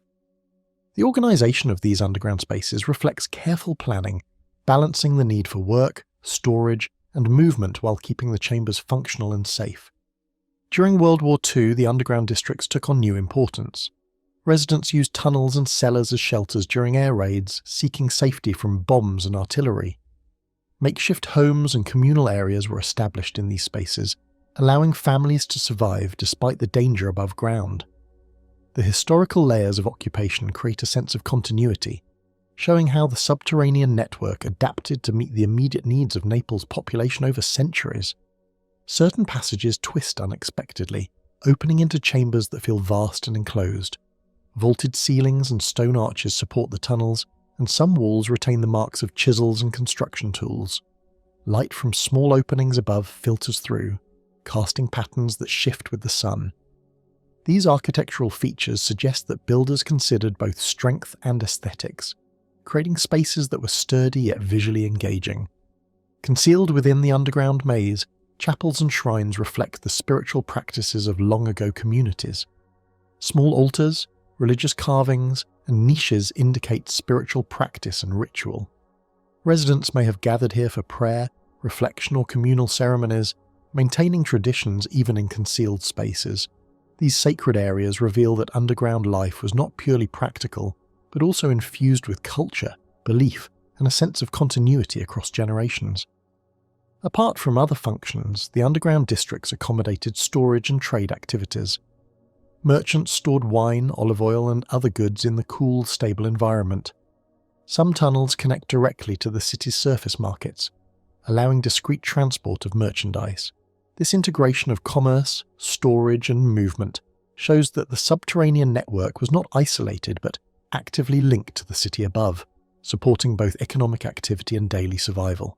Stepping into the tunnels feels like entering a world apart where every echo and shadow tells a story. The air is cooler and damp, carrying the faint smell of earth and stone. Shadows deepen in corners, and every footstep echoes across long corridors. The sounds, scents, and textures create an immersive environment, giving a palpable sense of connection to those who once moved through these same passages, hiding, working, or living just out of sight. Sections of the subterranean network are still treacherous and remain untouched by researchers. Collapsed ceilings, flooding, and narrow passages limit access, leaving sections shrouded in mystery.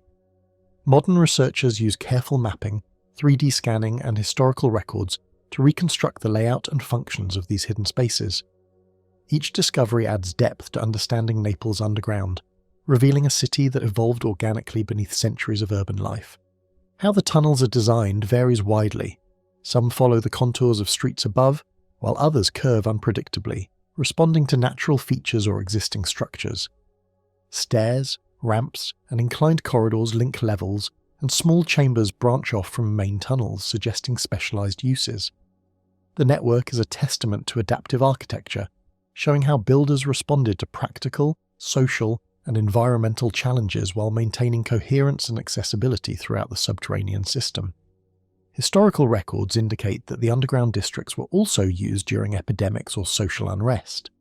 Concealed spaces allowed communities to isolate themselves or hide from threats. The combination of defense, shelter, and utility illustrates the multifaceted purpose of these districts, where survival, economy, and culture intersect in a hidden yet highly organized environment. Time and activity have left their mark, yet much of Naples' underground is surprisingly well preserved. Mud brick walls, stone arches, and ancient stairways endure, offering insight into construction techniques and urban adaptation. The network's continued existence highlights human ingenuity in using limited space creatively and strategically, making the city above possible while providing refuge and utility below. Interactions between human activity and the natural environment are evident throughout the underground districts. Water management systems, ventilation shafts, and architectural features show how residents adapted to the earth itself. Layers of sediment and debris mark the passage of time, while carefully carved spaces testify to deliberate human intervention. The underground city is a dynamic interaction between environment, architecture, and human needs, preserved beneath centuries of visible history. In the cloak districts, the interconnection of Naples' subterranean and surface worlds is unmistakable. The tunnels, chambers, and hidden streets carry echoes of lives lived in shadow, reflecting survival, adaptation, and the continuity of human presence. Every step offers glimpses of history, ingenuity, and the quiet persistence of people shaping their world out of sight. Veiled in shadow and partially blocked, a tight stone passage hints at secrets the underground city has yet to reveal,